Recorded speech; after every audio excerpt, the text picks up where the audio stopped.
dealers, the robbers, and the crooks. Well, actually...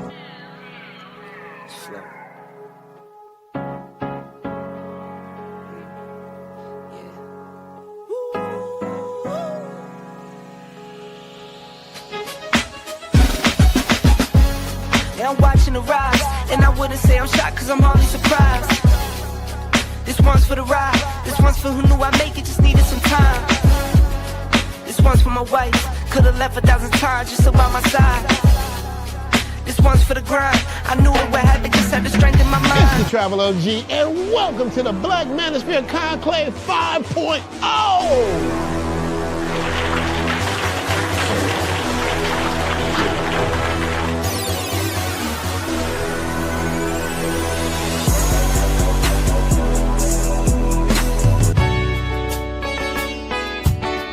We got started in 2021 in Atlanta, united in the pursuit of excellence in all things. It's been one hell of a ride. Can I tell you what's on my mind? Cause I've been thinking about it for quite some time. Hey, can you give me a moment to declare my love?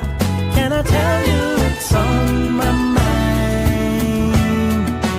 We're now focusing more on opportunities for men, in particular passport bros. Guys who go abroad, they want to have a different lifestyle, they want to have a different achievement abroad. Oh yeah, there's without a doubt the narrative has changed for us greatly. I just finished speaking and having a chance to tell individuals about how to live the American dream outside of America. And I was here to help so many men when it comes to understanding what they need to do in order to relocate. With the political climate, things that are happening worldwide, guess what? Nobody's coming to save us.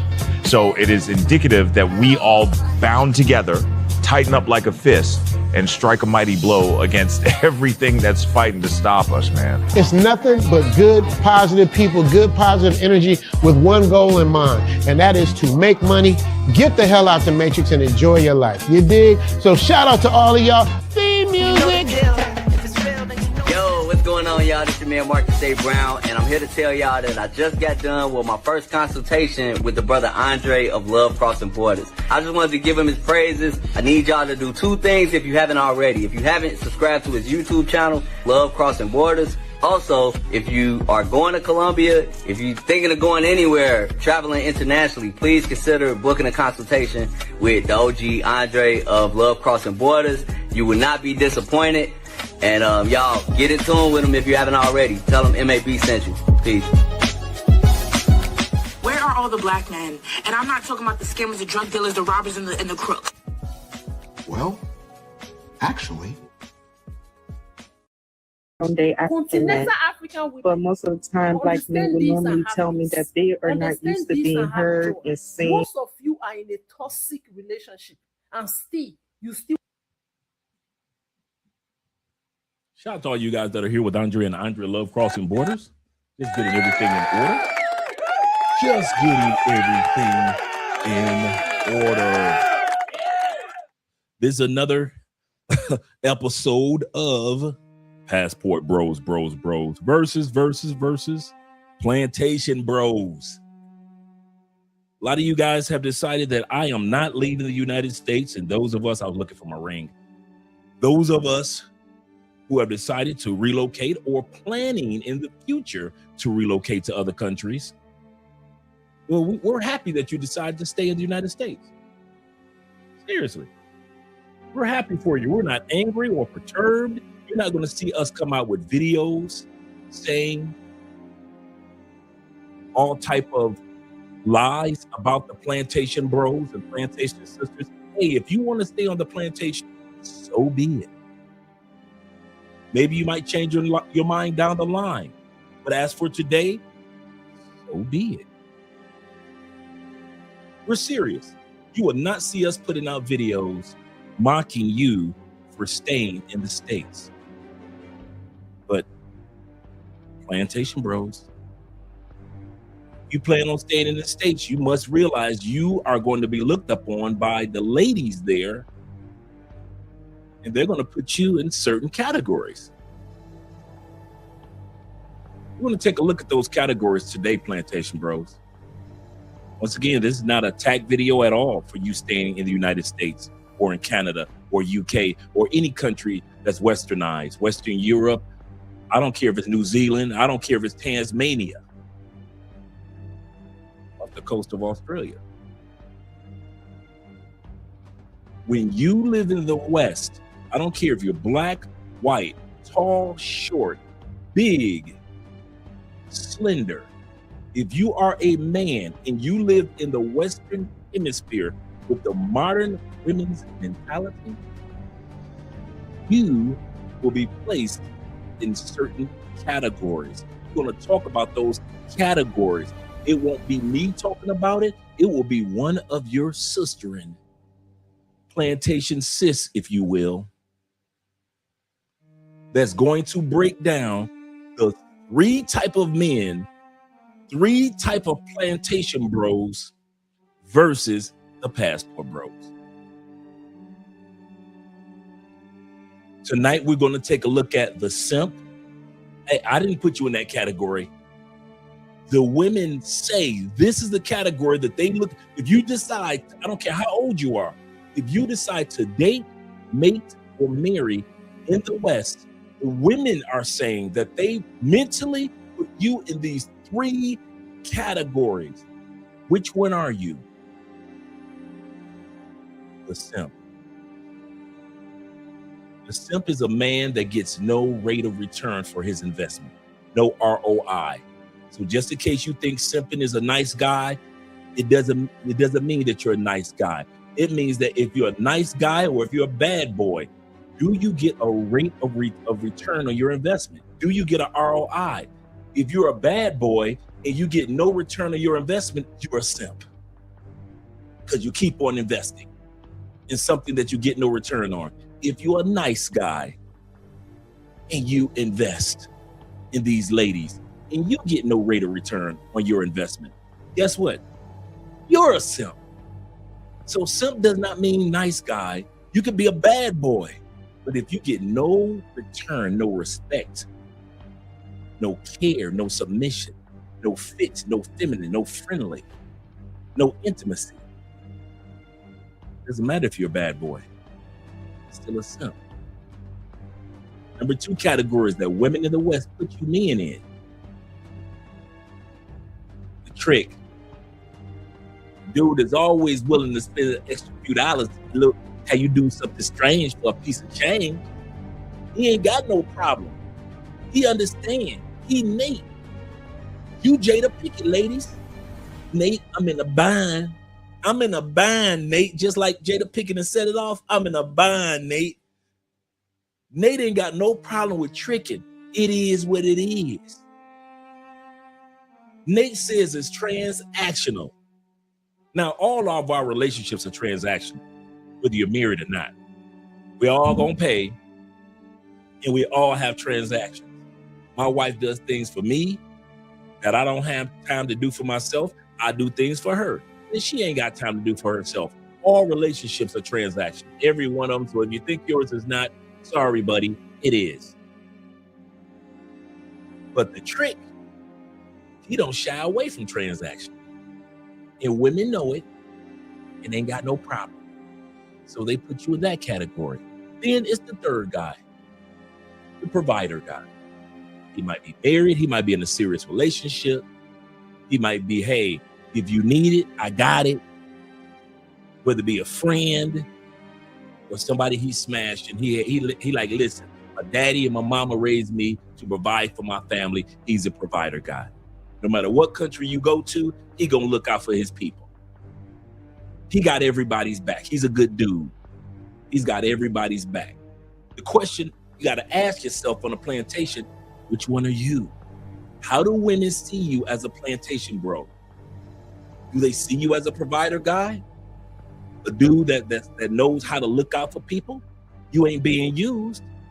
You know how to get a rate of return. Once again, providers are different from simps because provider guys know how to get a rate or get a return on their investment, in other words, a return or ROI, return on their investment. Simps, They guaranteed to get their return on their investment. They get immediate return. I mean, sorry, the tricks do. They get the immediate return. But the simps, they invest and invest and invest, but they don't get a return on their investments. Shout out to all you guys here with Andre and Andre's Love Crossing Borders. We're going to have a great show tonight. We are going to have some fun. Get your popcorn out. It is the simps. The intro music again. Here we go. We get a shout out music. There we go. Once again.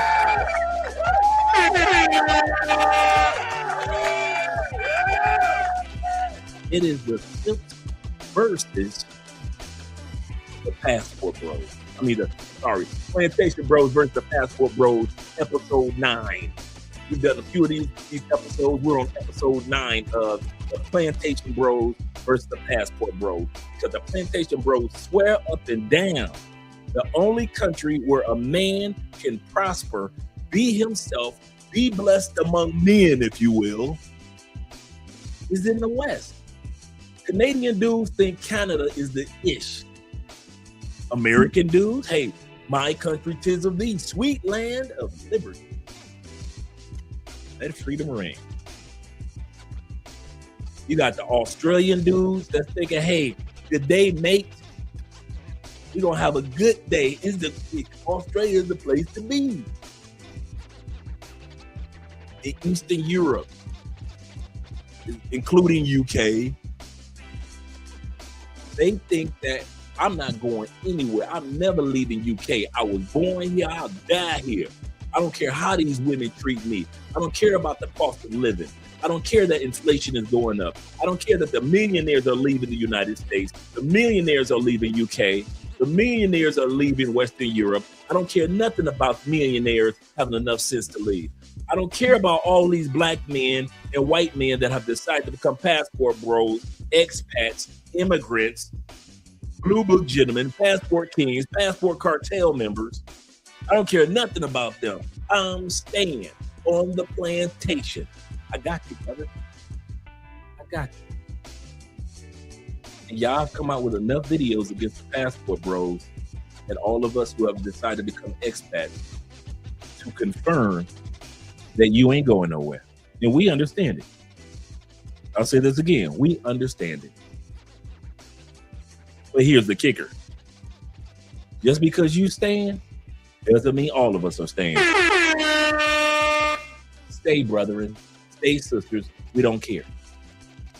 But tonight we're going to look at the passport bros versus the plantation bros. How women look at plantation bros, and from the mouth of the ladies. It won't be me speaking on it. From the mouth of babes. Like the Bible said, from the mouth of babes. So you won't have to worry about what Andre just giving his opinion. No, it's the women on the plantation that say they look at you in these 3 categories. If you're going to stay in the United States, you're either a provider and you're going to get a return on your investment. You're a trick. You get an immediate return on your investment, or you're a simp. You keep on investing and you get no ROI ever. But you, in the eyes of women in the West, you fall in one of these categories. So don't get mad at me. Don't shoot the messenger. Because tonight this is going to come from the mouth of babes, the ladies. Versus the global experience of passport bros, blue book gentlemen, passport kings, and etc. The enlightened men. You guys are going to hear from what the African sisters have to say about dating passport bros or black men from other countries compared to dating African men. One sister said the reason why, and something simple, you're going to hear it tonight. She said, the reason why I love dating black men from the States is not about the money. She said, and he doesn't want to leave this continent, and I don't want to leave this continent. It was not about a green card. This sister said it's because he knows how to say thank you. She said it will amaze you how many of us African women do the exact same thing. The care, the concern, the cooking, the sex, the intimacy for our African men, and they never say thank you for anything that we do. And then we meet black men from the States, and we have no problem with cooking for them and getting on our knees for them, because black men from the United States know how to say thank you. I said, God dang. Thank you. The African women are saying, we just want thank you. Now, remember, we understand Africa is 54 countries. We're not talking about all one countries. But even the Ethiopian women are saying, from my research, we are no longer hiding that we are dating men from America. Because our parents and our tribes always say, hey, you can't date outside of the group.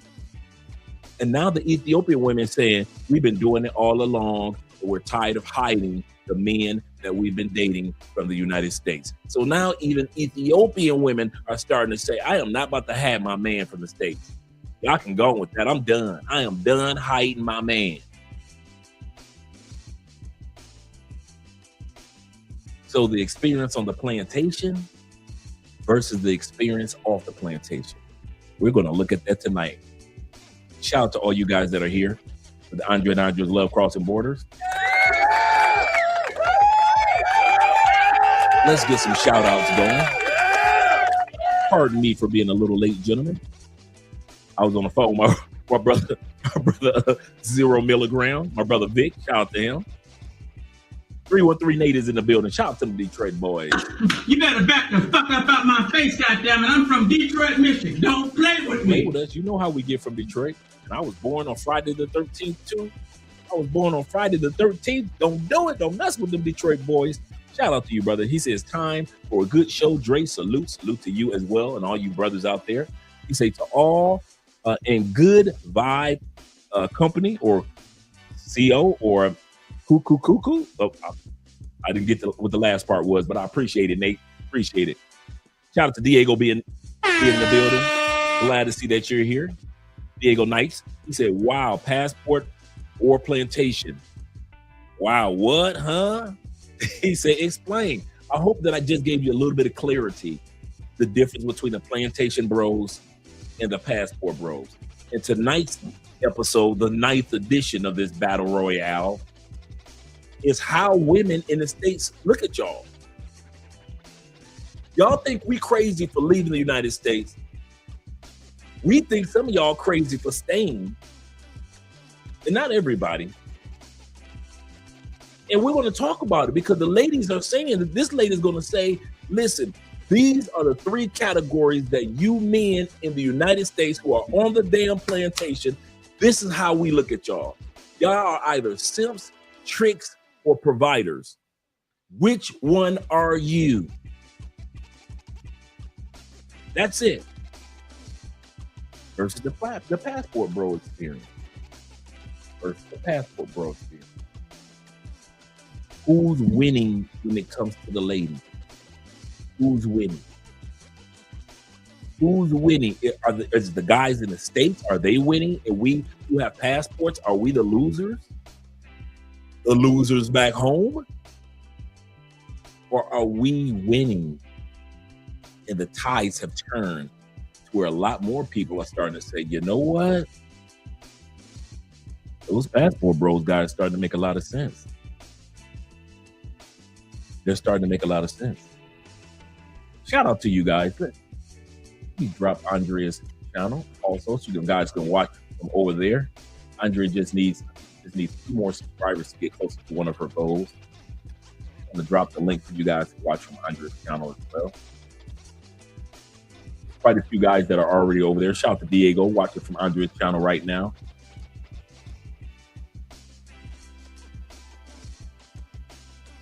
And some of you guys, I need to start making moderators also over there on Andre. I'm going to start doing that probably later.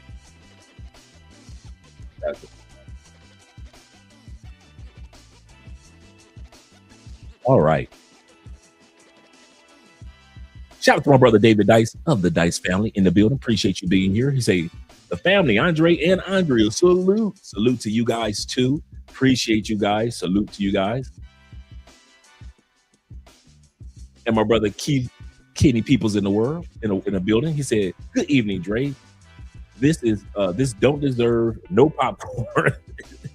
It is reserved for Obi-Land. Yes, sir. Oh, yeah, we do got another Obi-Land video coming up next week. He said, y'all need a boxing chair event. And Dre would be the promoter. Yes, sir. 15% off the top. Yes, sir. Let me give my 15% right off the top as the promoter. Since we are in a bind, such as Nate, I'm in a bind, Nate. I'm in a bind. He say each get paid $10,000. The Passport Bros Battle Royale against the Plantation Bros. Winner takes the whole purse. He say, Dre, would you do Asian Latina Part 2 coming? Hey, that sounds good. I was actually thinking about that the other day. That sounds good. Okay, cool. Great. Let me scroll down a little further because we got our brother Scream in the building. Shout out to you. The Scream match. He says this, Plantation Bros. Yes, sir. Plantation Bros in the building. Shout out to all the guys that are Plantation Bros. Not saying that you are, brother, but hey, we do have Plantation Bros that watch the show. Got to show them some love. Simple Logic is in the building. Some VA brothers at it again. Glad to see that you're here. Glad to see that you're here. I won't get a chance to do a shout out to everyone, but I try to do a shout out to everyone in at least the first 20, 25 of you guys. I know it's 52 in the building, 55. Make sure you click that like button. We like you. We really do. Make sure that you like us too by making sure that you click that like button. You say, oh yeah, this is going to be a good one. Yes, sir, DC. Be cold in the building. Glad to see that you're here. Let me put this in here.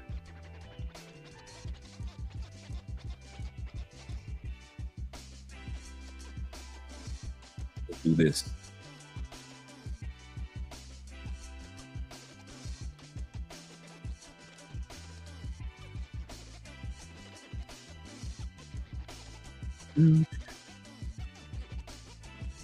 Appreciate you, gentlemen.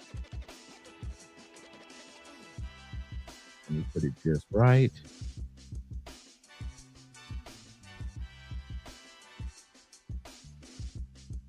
All right.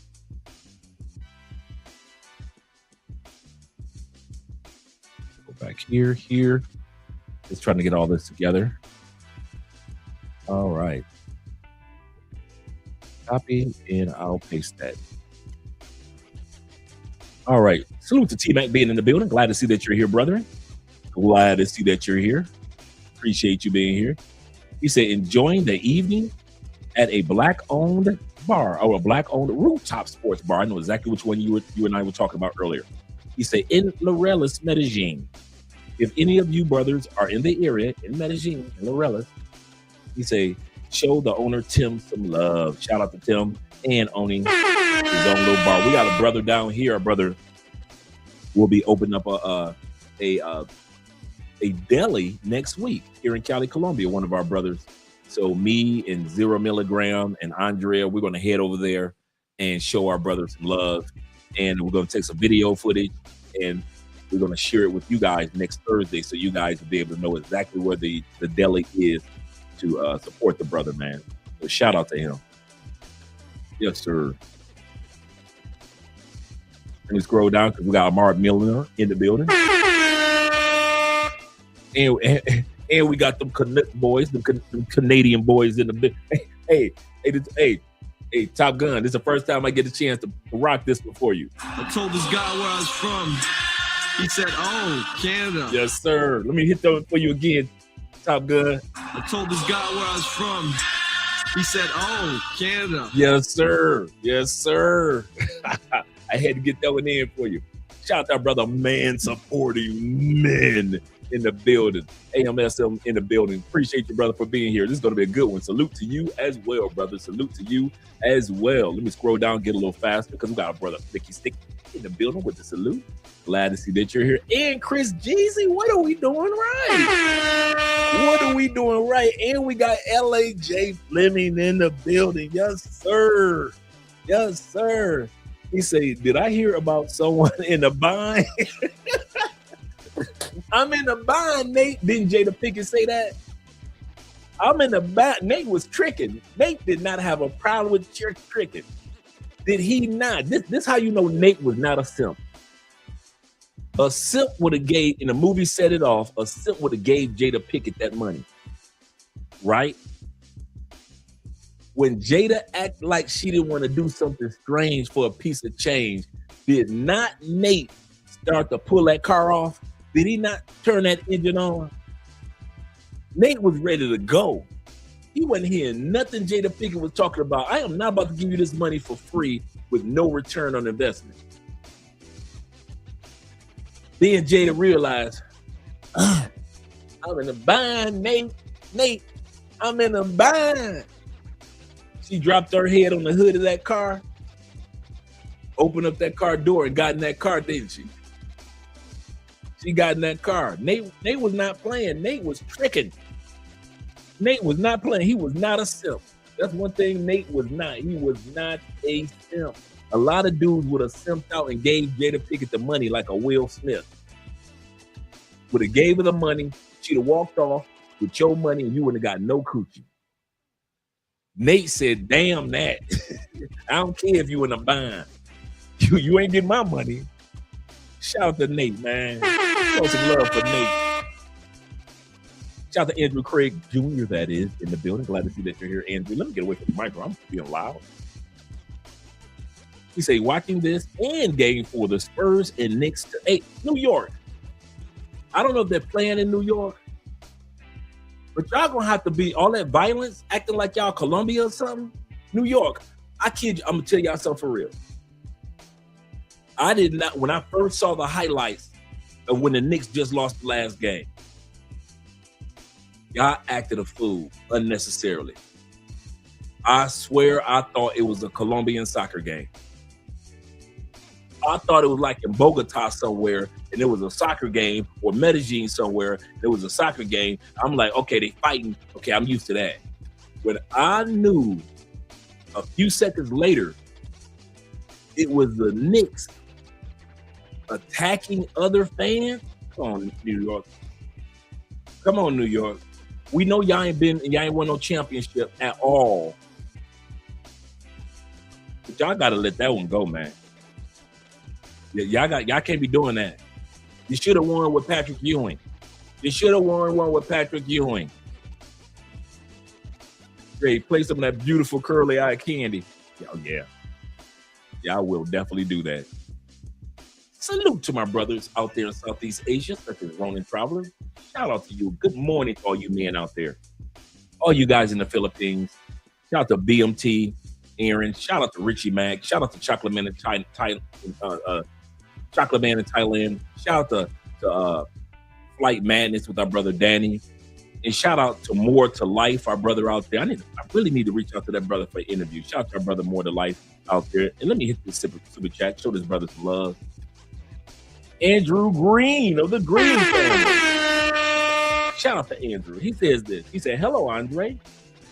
Well, back in beautiful Peru. I was just looking at a video yesterday that a brother posted in Lima, Peru, of one of the malls that has restaurants that's really off the coast of the ocean. I mean, beautiful view. And it was a mall. It was a regular mall right off the coast, and you have a little walking area that you can walk out, and the ocean is right there off the coast of the mall. As soon as I saw it, and I saw that the black sand, when I saw the black sand, I said, that's Peru. And then I looked at his description, and yeah, he had Peru. So shout out to all you guys that are out there in Peru. He said, for my grandkids' graduation, shout out to the graduation. Congratulations.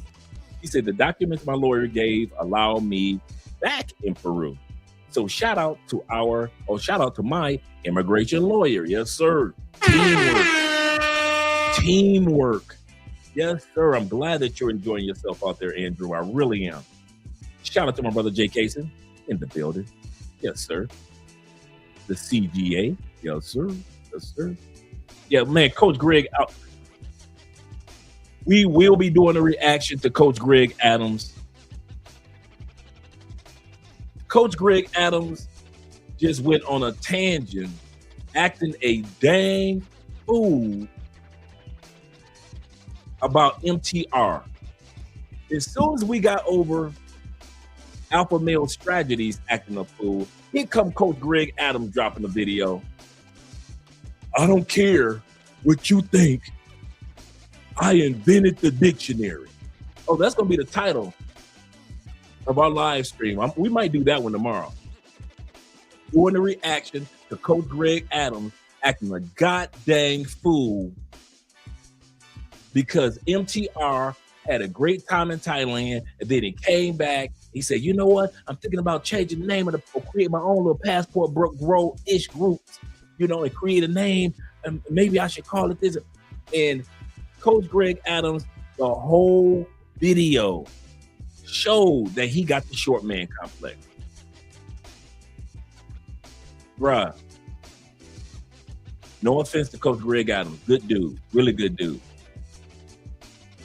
That dude is as tall as a crayon in a crayon box.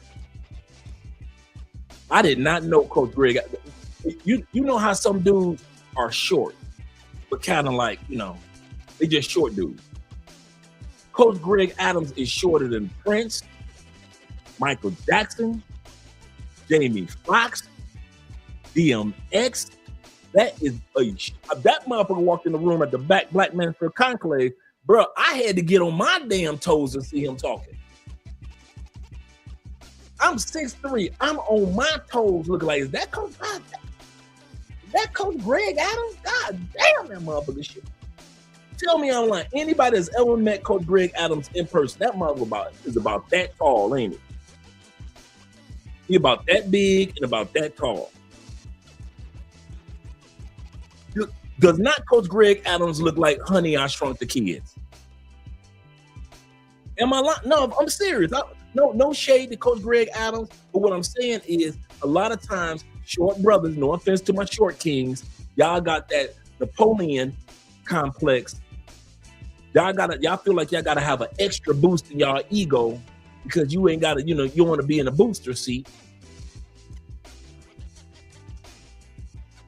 And I'm telling you, this dude just was going off on MTR. I created this. It's in my book in 2016. I wrote about this. Look at the word right there. The word says lifestyle. MTR said he wanted to create the lifestyle boys. I made nigga, did you invent the dictionary? Every word that MTR was saying, Coach Greg Adams said, I invented that. I invented when you say meat, money, energy, attention, and time. I invented, nigga. You invented the dictionary? So we're going to be watching Coach Greg Adams act a goddamn fool tomorrow, man. That short man complex, man. Some of y'all, man, boy, I wish they just had some magic pills. Every time some of you short dudes act a dang fool because y'all short, I wish there was like a vitamin y'all could take to just get tall. Or a vitamin that y'all can take to make y'all ass get shorter. Every time y'all do something stupid, y'all lose an inch. Oh shit, I better stop it. Then y'all do something else stupid. Oh shit. Man, I used to be taller.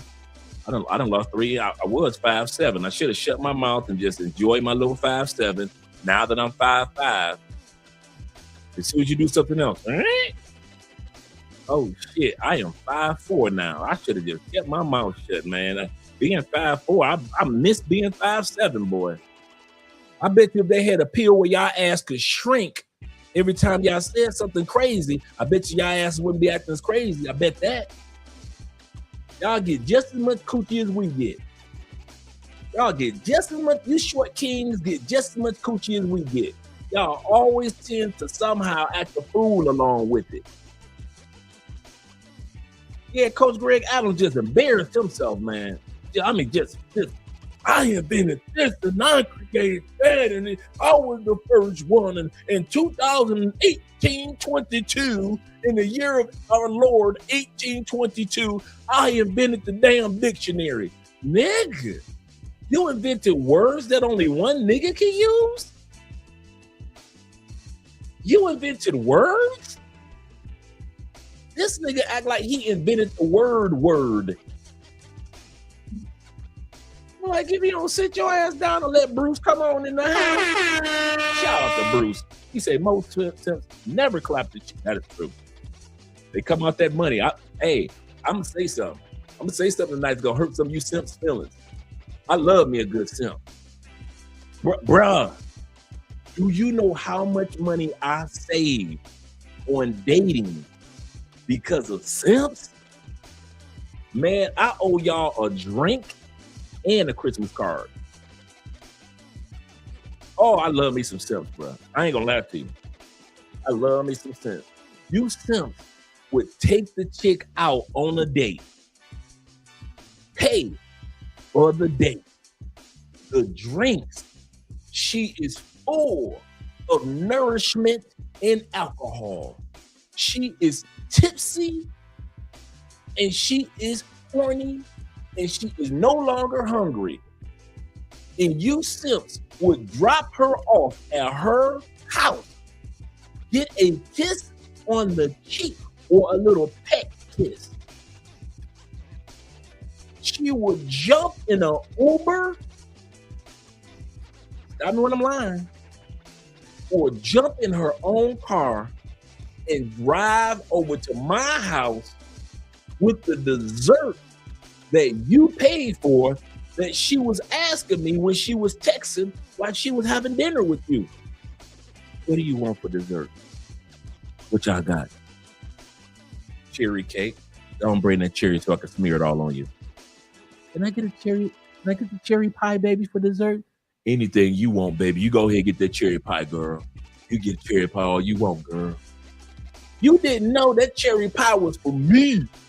I was gonna be smearing that. Dude, you know how many times that shit happened?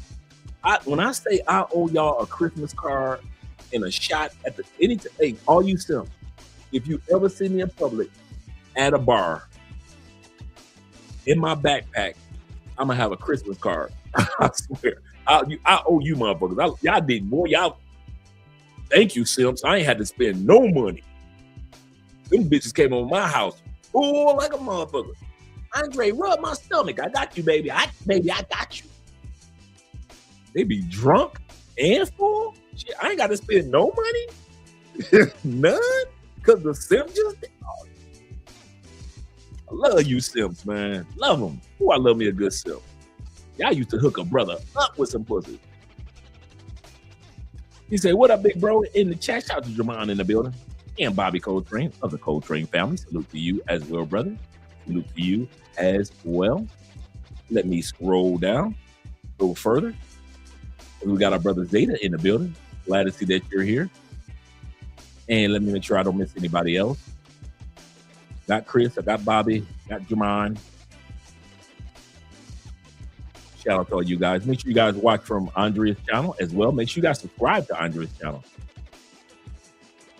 How about brother I am in the building? Yes, sir. Peace and blessings. Glad to see that you're here, brother. Glad to see that you're here. Zeta said, nip. Just because these guys saying we make sense doesn't mean we want them out here on the bandwagon. That is so true. Thank you very much, Plantation Bros, for understanding that we like to travel. That does not mean we want y'all out here with us. That is so true. Stay right where you are in America, right where you are in Canada. Keep your ass in UK.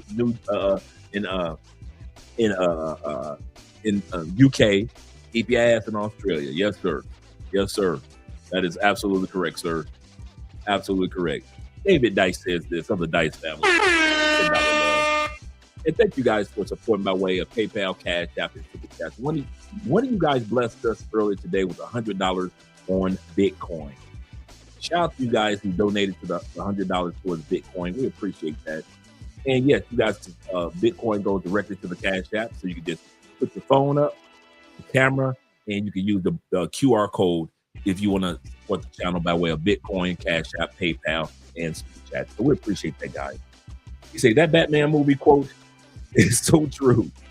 You either die a hero or you live long enough to see yourself become a villain. Greg Adams and Alpha Male Tragedy are losing themselves slowly but surely every day. Absolutely true. I couldn't believe that shit. I could not believe Coach Greg. And this is the crazy part. He is on a vacation with a Latina in Aruba. He's enjoying his vacation.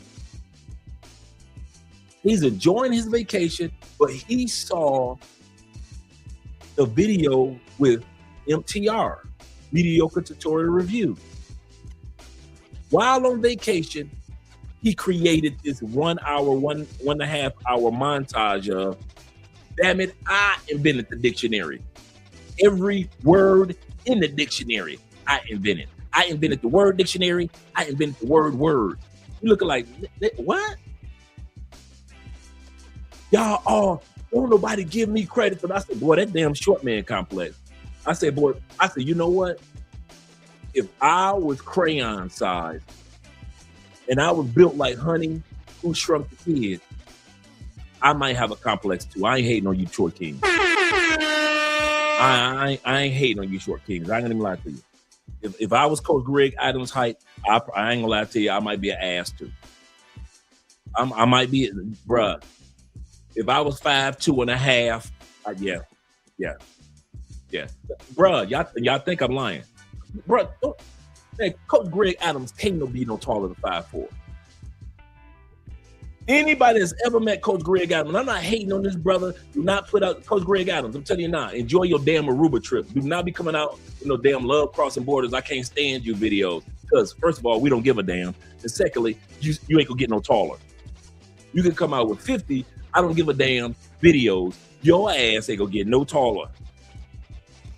This dude can put on 1975 stacks and he gonna finally get a chance to see what 5'6" looks like. That is one short brother, man. I ain't hating on him, but that short man I like some short dudes that's cool with being short. Like Obsidian, Obsidian don't give up. Obsidian, like, I'm a short king and this is who it is, and I still get bitches, right?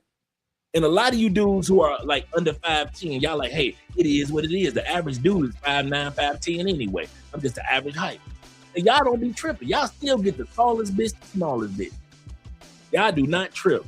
But then it's them dudes that got that short man Napoleon complex, and you can see in everything they do, they try extra hard. Them the short dudes that make y'all look bad, not the regular dudes. It be them dudes that try extra hard in the gym. Extra hard to be like, look at the tall bitch I'm fucking. Okay. Congratulations. Fucking a tall bitch. It's always the dudes that just gotta go extra. When you dudes get mad, y'all get extra mad. Y'all get extra. I shouldn't have been born like this. Y'all try to take y'all frustrations out on everybody. Everybody be looking at y'all like, look at this little motherfucker. He just tearing up the club. He just look at him throwing bottles and glasses. He's slapping bitches. See, look at him. Goddamn, he acting a damn fool. But they're about to shut the club down. Yeah, it's this little short motherfucker over here. It's always the short dude that go extra, just extra witty. And when you see this Coach Greg Adams video, you can be like, nigga, sit your ass down somewhere. Am I reaching? Am I reaching? Did I not invent the dictionary? Like, nigga, no. Other people can use words too. Nigga, stupid, man. It's just stupid shit. There is a new wave of passport bros, and I see it's gonna be among MTRs. The big YouTubers gonna be the most embarrassing motherfuckers because they got platforms that's larger than all of ours. So if MTR say some stupid shit, it's gonna make all of us look bad. If Coach Greg Adams say some stupid shit, you might as well make them dudes into the honorary Pookies. You might as well make them niggas in the honorary Pookie Club. Hassan. The honorary E-Man's Women's Haters Club. For all you little rascal fans. They are embarrassing. These niggas been out of the country, what, 4-5 minutes? We have been going out of the country for years, and we ain't caused a ruckus the way these niggas doing. I did it. No, I did it first. And then you got alpha male strategy like, you need to keep your ass here. You don't make no goddamn, you don't make no money like MTR. You'll never make it. Well, okay, alpha male strategy, how the hell did over 12 million Americans relocate outside the United States? Can you rid of me that man? Can you do that one for me? 12 million Americans are not, I repeat, are not content creators like MTR to be able to leave the United States. So how the hell did 12 million Americans relocate? And they did a survey. How many Americans would say if you had the opportunity to go back home, how many of y'all would go back home and live full time? Less than 3%. 3% of Americans that said, once I leave America, I could never live back there full time. I could do a little part time, but I could never live in America again full time. 97% said once I'm off the plantation, I'm off the plantation. Coach Greg Adams just a freaking embarrassment with that one. I'm like, dude. Yeah, seriously. Seriously, Ronan. He said anthem equal words. Subtract or minus. You just a nigga on vacation. You just a nigga on vacation. These dudes are crashing the fuck out. Thank you for the content, but it all started with Anton. Remember Anton a couple months ago? He crashed out on us. Oh, I thought y'all was the cool one. Fuck all y'all bitch motherfuckers with passports. Come on home. You need to come on home. He crashed out first.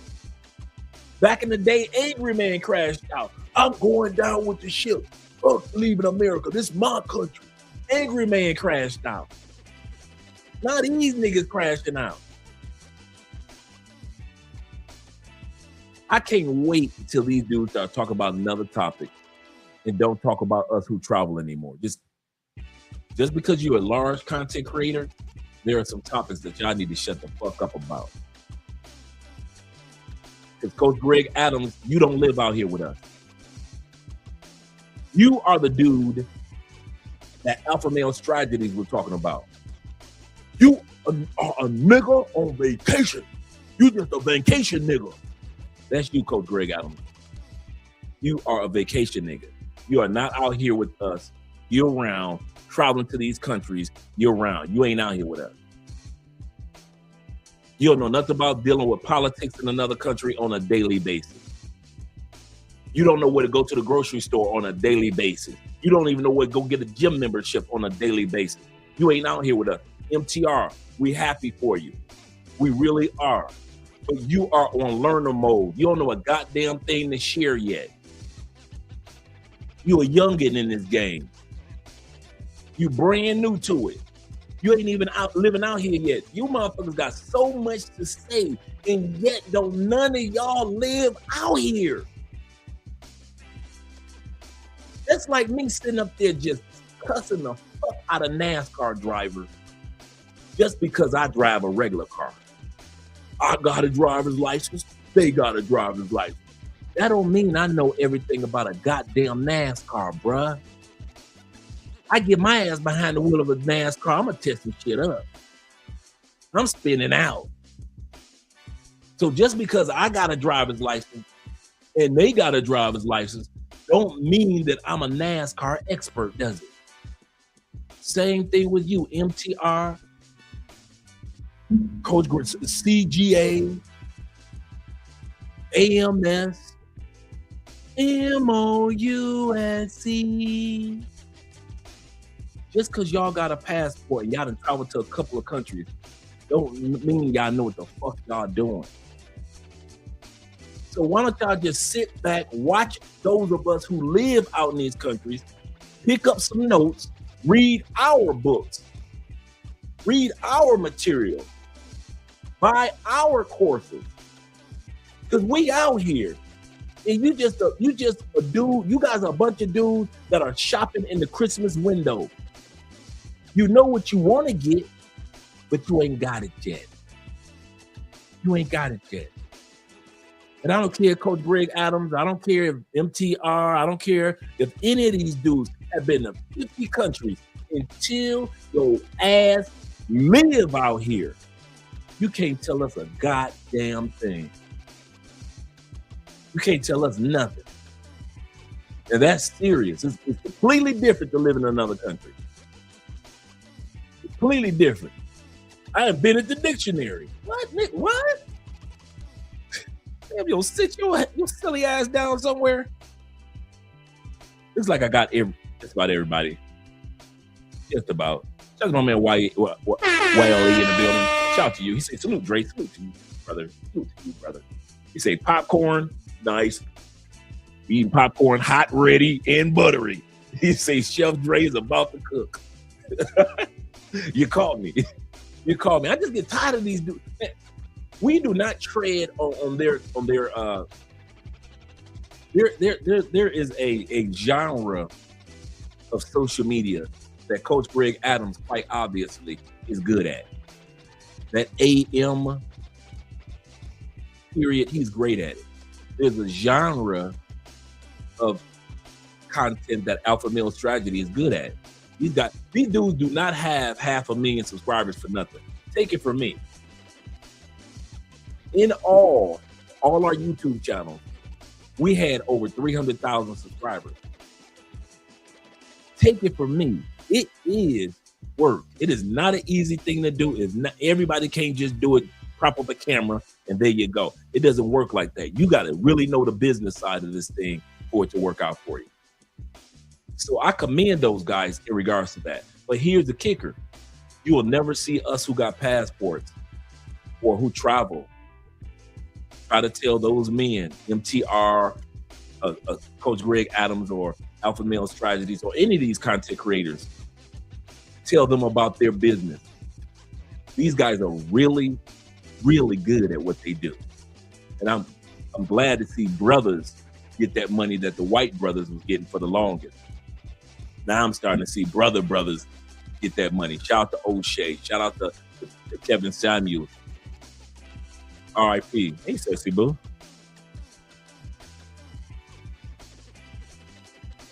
Shout out to him. But when it comes to this passport thing, you dudes are youngins. You youngins. You need to sit your ass in the classroom. I know them desks are small. Sit your ass in that little house in the prairie school with the chalkboard. It's time for y'all to learn. It's time for y'all to be on learner mode. Everybody else spent years learning how to YouTube from you guys. Now it's time for y'all to shut the fuck up, sit down, and listen. And if you think because y'all travel and y'all got passport stamps, that don't mean a goddamn thing if you don't live out here with us. You can't tell. You cannot. Some of you guys been to the Philippines 50 times. You can't tell Ronan travel shit about the Philippines just because you've been to 50 times to the Philippines. Have you ever lived there? Day-to-day basis. Dealt with the traffic on a day-to-day basis. Deal with politics. Had to stand in line in the bank for this or stand in line for the bank for that. Have y'all done that? Oh, you ain't done that? Have you had to set up a gym membership? Have you had to pay any electric bills or light bills or any type of utility bills? in the Philippines? None? Have you ever had to hunt for a spot? What city in the Philippines? Which island are you gonna choose? Oh, you ain't never done that shit? You just 50 times on vacation? You can't tell dudes who live in the Philippines shit because they live there. So it is with the guys that live in Thailand, Medellin, Colombia, Cali, Colombia. As long as I've been living in Colombia, I know when it comes to living in Bogota, Andre shut the hell up. Why? As many times me and Andre have visited Bogota and had great times, that does not mean we live in Bogota. So when it comes to Bogota, we know to sit down and learn. And we don't have a problem with learning from the people that live and relocated to Bogota instead of Medellin.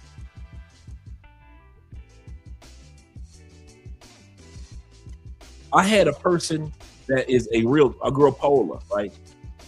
A realtor in Medellin. She reached out to me earlier today. She said, Dre, I got a question for you. She said, do you know any good realtors in Cali? I got somebody that's looking to come that way, buy some real estate, but that's not my market. I say, sure, I got my boy. I got an interview with him next week. My dog, Daniel, speaks fluent English. His family been in business 25 years. She said, oh, that's great. But I called Daniel. Daniel, I got some people. They want to do some business down here. By the way, I need you next week to do an interview on real estate in Cali, Colombia. He said, cool, I got you, Dre. Boom. You know why I can do that? I live here. Paola was on learner mode and said, hey, I know a dude in Cali, Colombia, Andre. Even though I'm Colombian, I don't know Cali. So Paola said, even though I'm Colombian, I reach out to somebody that lives there.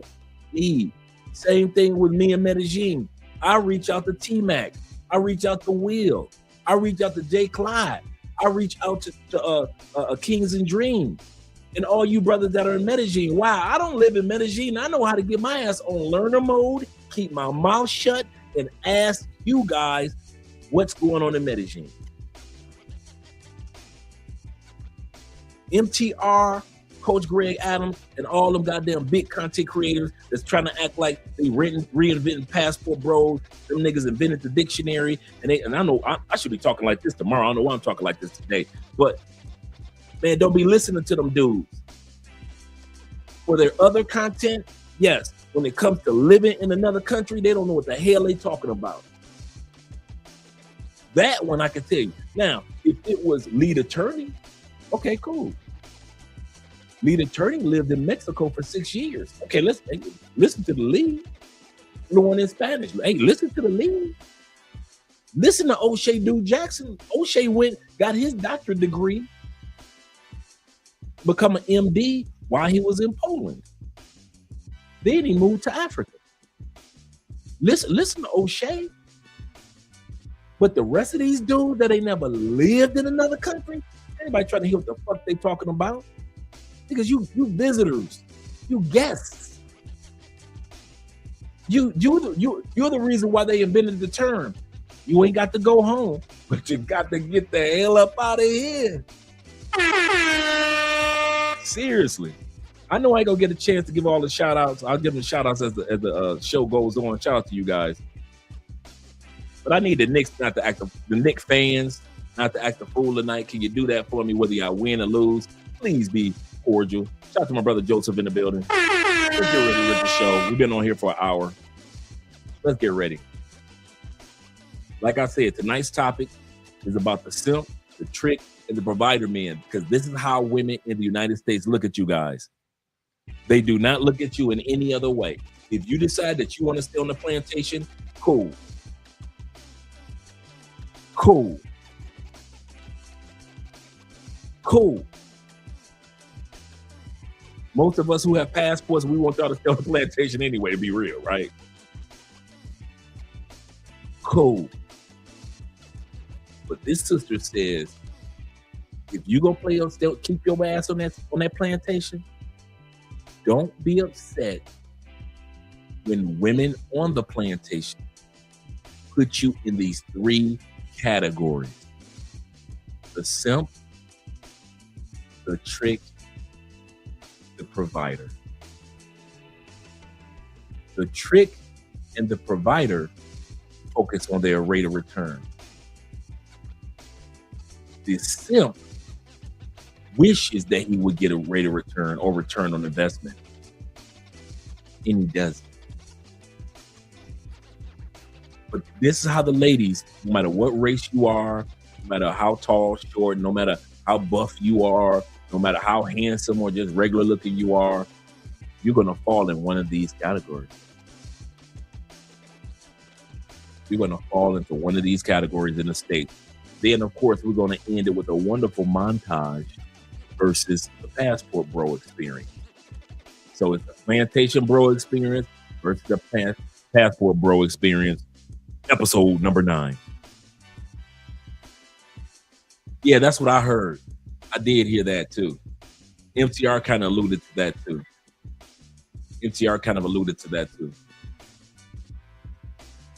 Shout out to you guys once again.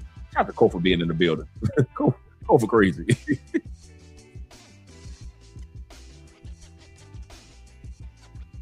Let me scroll down. Kofa says this. Kofa said, he said, Dre, I know we met at the conclave. He said, I'm 5'6". He said, but I'm like 6'5". Ain't nothing wrong with that. That's why y'all call the short kings. Y'all don't, dude, I know some short dudes that get just as much play as anybody else. I ain't got no disrespect. I'm gonna tell y'all something, and I mean it. It will amaze you how many women I have in my life put in check for criticizing or saying something slick about dudes being under 6 feet, knowing that most husbands are under 6 feet. Actually, most husbands are under 5'10" in the United States. These women talk about, I want a 6-footer, but when it's time to marry, they are not marrying 6-footers. There's not enough of us in the world. It's only 14% of us. And at 6'3", there's only 7% of us over the height of 6'3" in the world. So when they fall in love, they are more likely to fall in love with you guys than guys like us. So I have my whole life, I have been checking females on that 6-foot bullshit. I'll never let a woman come in my presence talking about, I only deal with a man. That's bullshit. Statistically, y'all marry dudes that are under 5'10". So how the fuck you talk about you want a 6-footer? I told myself tonight I want to go cuss. Let me turn that. So I support you brothers, man, that are under 5'10", because y'all get just as much loving as we get, us tall dudes. No different. Ray, he said, shout out to T-Mac. And I'll check you guys on the PayPal, Cash App, and Bitcoin in a moment. He said, Dre, you know ASM is an expert because he's referenced because he referenced 90 Day Fiance. That makes him an expert when it comes to the Passport Bros. He watched 90 Day Fiance. I remember he said that. I was like, bruh, you're gonna judge what we do outside of the country on a television show? Check yourself, Dre. Check yourself, Dre. Oh man, this gets funnier and funnier. Let's get started with the video. Since y'all trying to change the definition of everything and now everybody's all confused, I'm about to break down the difference between a simp, a provider, and a trick, because y'all confused and y'all confusing me. Okay, let's break it down. All right, the simp mindset. Let's get started with the simp mindset. Like we said before, what's a simp? Before we go any further, a simp is a derivative of the words or the term simple-minded person, right? Not a dummy, but just simple-minded person, a person that's easily influenced, if you will. A simp is a man for the most part. You got simp females that invest but get very little to no return on investment. There's no ROI. Simps invest.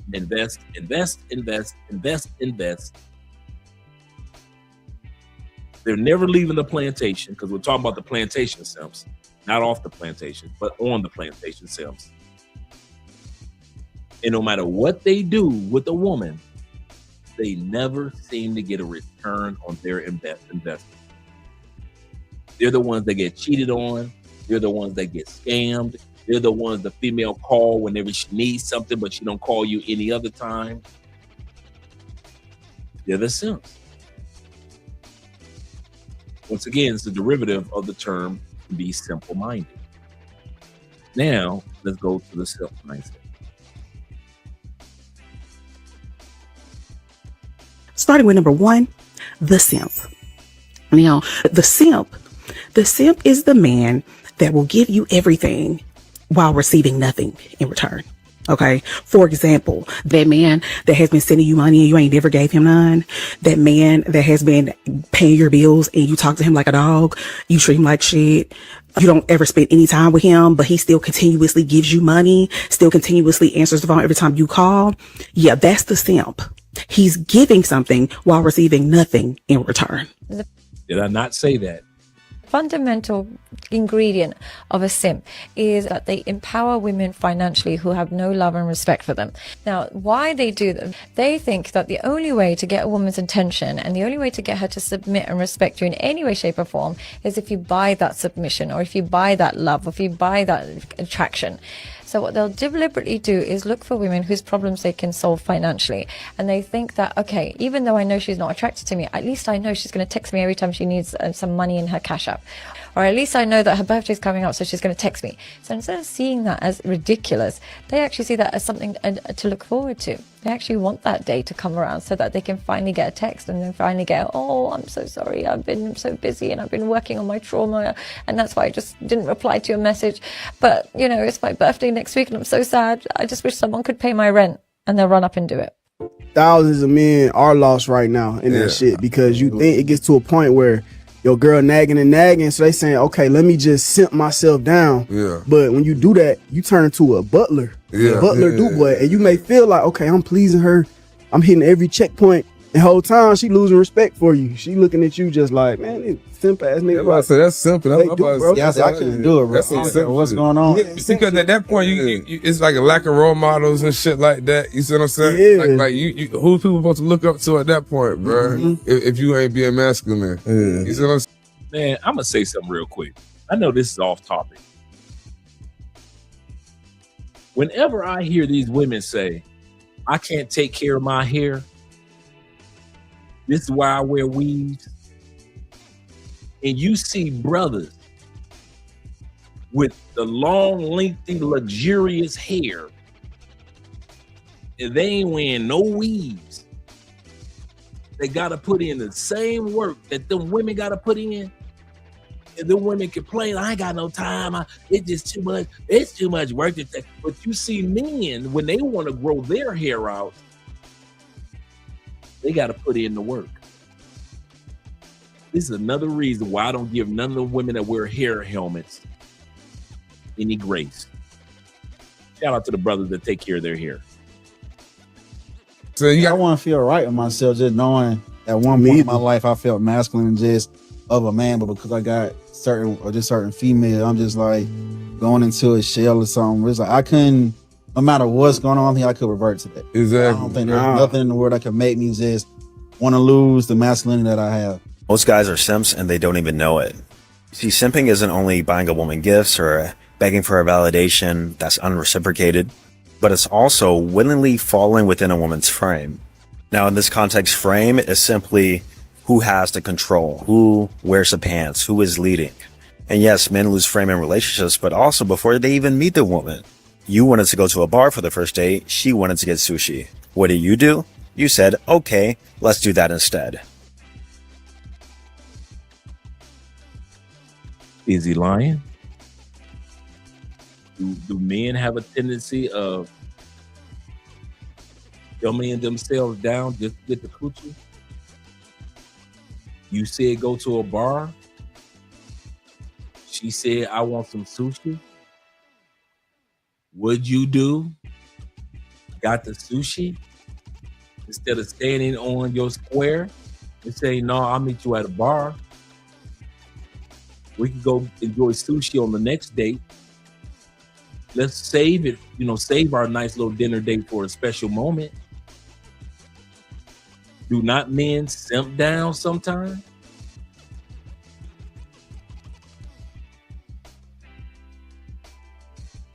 Or maybe he's wrong and there's nothing wrong with a little compromise. I think some of these guys that call guys simps, sometimes they take it to the extreme. And I'll tell you what I mean. Compromising, ain't nothing wrong with that.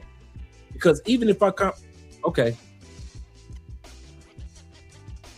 if I take you to a bar, knowing Andre, I'm gonna get that pussy. If I take you to a restaurant, get you some sushi, knowing Andre, I'm gonna get that pussy. So I ain't got no problem with compromising. I'm gonna get that pussy. But if I'm the type of guy that I know I ain't gonna get no rate of return, whether I take her to a bar or whether I take her to some sushi, if I find myself compromising that way, when I know I ain't gonna get no return on this, you might as well go and take her to a bar. I'm gonna say this again. If you ain't sure that you gonna get that coochie when you want it, today or tomorrow, go and take her ass to a bar. But she ain't worth wasting $200 on no damn sushi. That's what makes you a simp. Not the compromise like he's trying to make it seem. He's trying to make it seem like compromising make you a simp because you letting down your manhood. I don't think that. I think there's nothing wrong with a little compromise if you know that you still gonna get a rate of return on investment. Ain't nothing wrong with that one. Now I'm not about to spend a ton of money on you, but hey, I know I'm gonna be beating that coochie up later on tonight. We've already established that.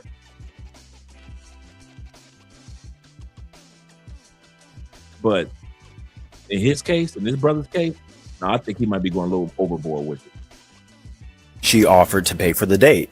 Though that's a generous gesture, you allowed her to do so, thus falling within her frame. It sounds horrible, but as a man, you need leadership and control. He nitpicking.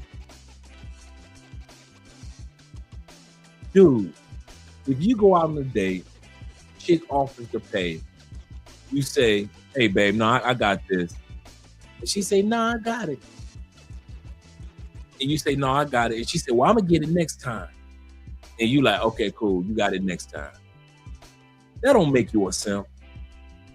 That does not make you a simp because you say, no, babe, I got it this time. You get it next time. You got us next time. When we go to lunch, hey, you got us next time. Or we go to dinner next weekend, hey, you got us next time. That does not make you a simp. Why? As long as you get a return on your investment, simps don't get returns on their investment. So whether she pays for the meal, I'm gonna get a return on that investment. Whether I pay for the meal, I'm going to get a return on that investment. But if I'm a simp, I will never get a return on investment, whether she pays for it or I pay for it. There are women that want to return.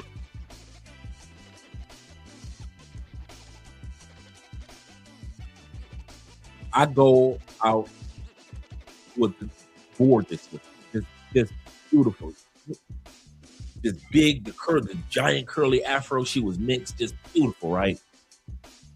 And we go to the movies. I forget which movie it was, right? But we went to a movie in Orlando. We drove from Tampa to Orlando. And as I'm about to pay for the movie tickets, she says, put your card up. I'll pay for it.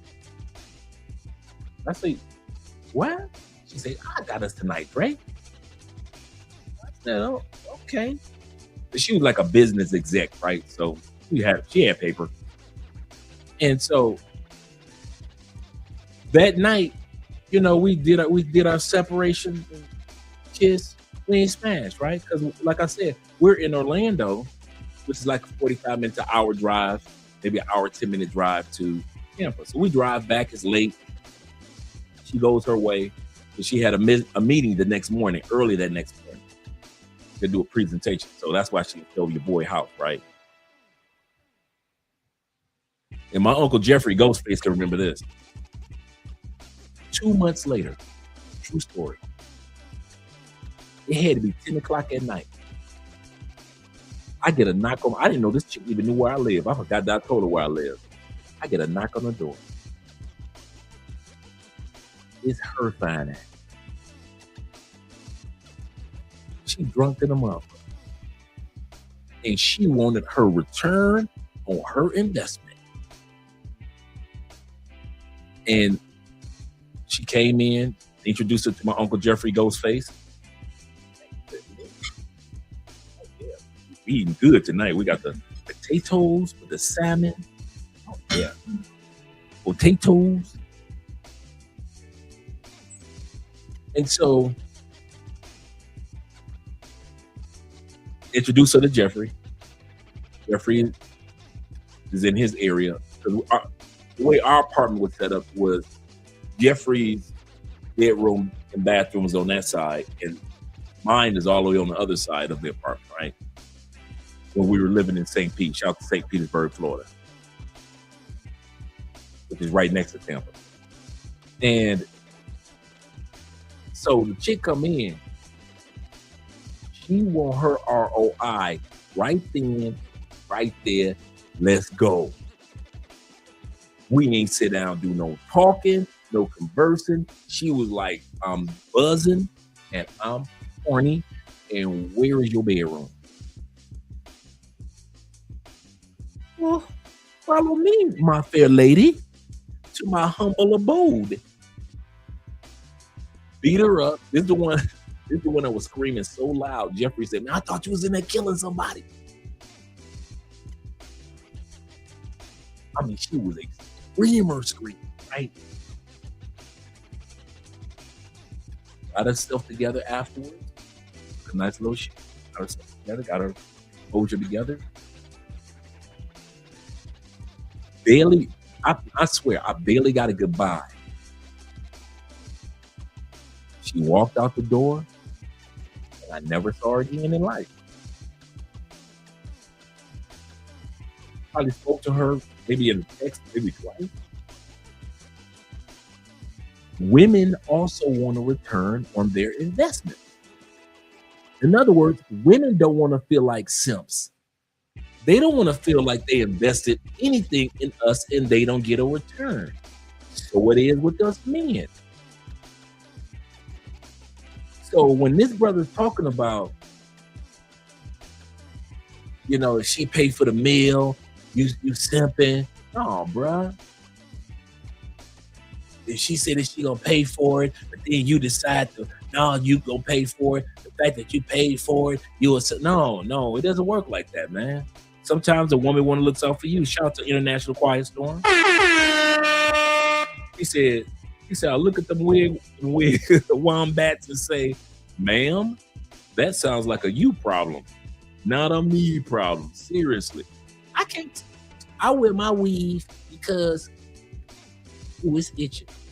Ooh, my weave is itching. You know how they use their nail to scratch their head? Ooh, my weave is itching. I wear my weave because it's too hard as a black woman to do my hair. The white woman can do her hair, the black woman. But then you see these brothers with hair just as long as the sisters, and the brothers got to take care of their hair. So how the heck is brothers with the same texture can take care of their hair, but women got an excuse for why they don't take care of their hair? I don't get it. I'm with you on that one. Let's go back to the video. If you don't have those two things, you absolutely do not have a frame. And yes, women will try to challenge your frame, which means you are going to have to set them in line. And if they don't comply, if they don't listen, then goodbye. Sorry, she's just not the woman for you. If you maintain frame, I promise you, you will have better relationships. Those types of women are insatiable. They're insatiable. You cannot satisfy them no matter what you do. Better choice, a side chick to a prominent athlete or a wife to a plumber. Plumbers make money That's really too. hard. They're not broke. Yeah, but they have being a shitter all day. Like, that's not cute. What if he making money? They don't. Some jobs is not attractive. Like, you want your bitch to be a cafeteria lady? If it's paying. No, yes, the job gotta be attractive. Yeah, I've been said this on the Bronx like you. Bless us how the Bronx girls be. That job gotta be more attractive than your salary. It do gotta be attractive, especially if What's your an salary's attractive not. job? Doctor, lawyer, engineer, entrepreneur. Nah, that's boring. That's not attractive to jazz. I'm trying to say, you trying to talk about regular. Stable. You talking about stable? No, let her talk. Are you talking about what a normal people jobs? Like, no. But Jazz, a plumber's not a normal job. A normal man could become a plumber. This bitch is dumb. So all you plumbers out there, shout out to you guys. Please stay away from women like this. If you guys wondering, where do we recognize her from? This was a chick. Now she got her hair cut. This is the chick that when she was dating a millionaire a couple years ago, she's the one that wouldn't leave the millionaire's house until the lease was up. The millionaire had his own crib. She was his side chick, right? He broke up with her, told her, bitch, gone. He wanted to break the lease on the car he had gotten for her and the apartment that he had gotten for her. How come this raggedy piece of trash stayed in that man's extra apartment until the lease was up? That's this chick. Just in case you're wondering if I recognize her from somewhere. That's who she was. This was about 2 or 3 years ago. And she's still raggedy. Talking about I needed a man with an attractive job. I don't care how much money he makes, but if the job is not attractive. Plumbers,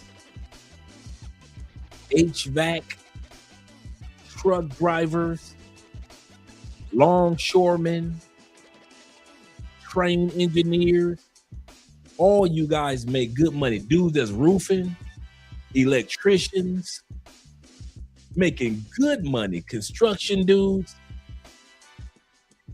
the guys that work on the oil rigs, the guys that work on the shipping boats that do all the sea fishing. Shout out to our brother Philly Dom. These aren't pretty jobs, but they make pretty good money. But y'all got women on the plantation that will talk to y'all like y'all simps because your job ain't pretty. Because what you do is not considered pretty to these heifers. This is what you left with on the plantation. While y'all laughing at the passport bros, these are the type of women that are stuck on the plantation with you that you got to deal with on a regular basis.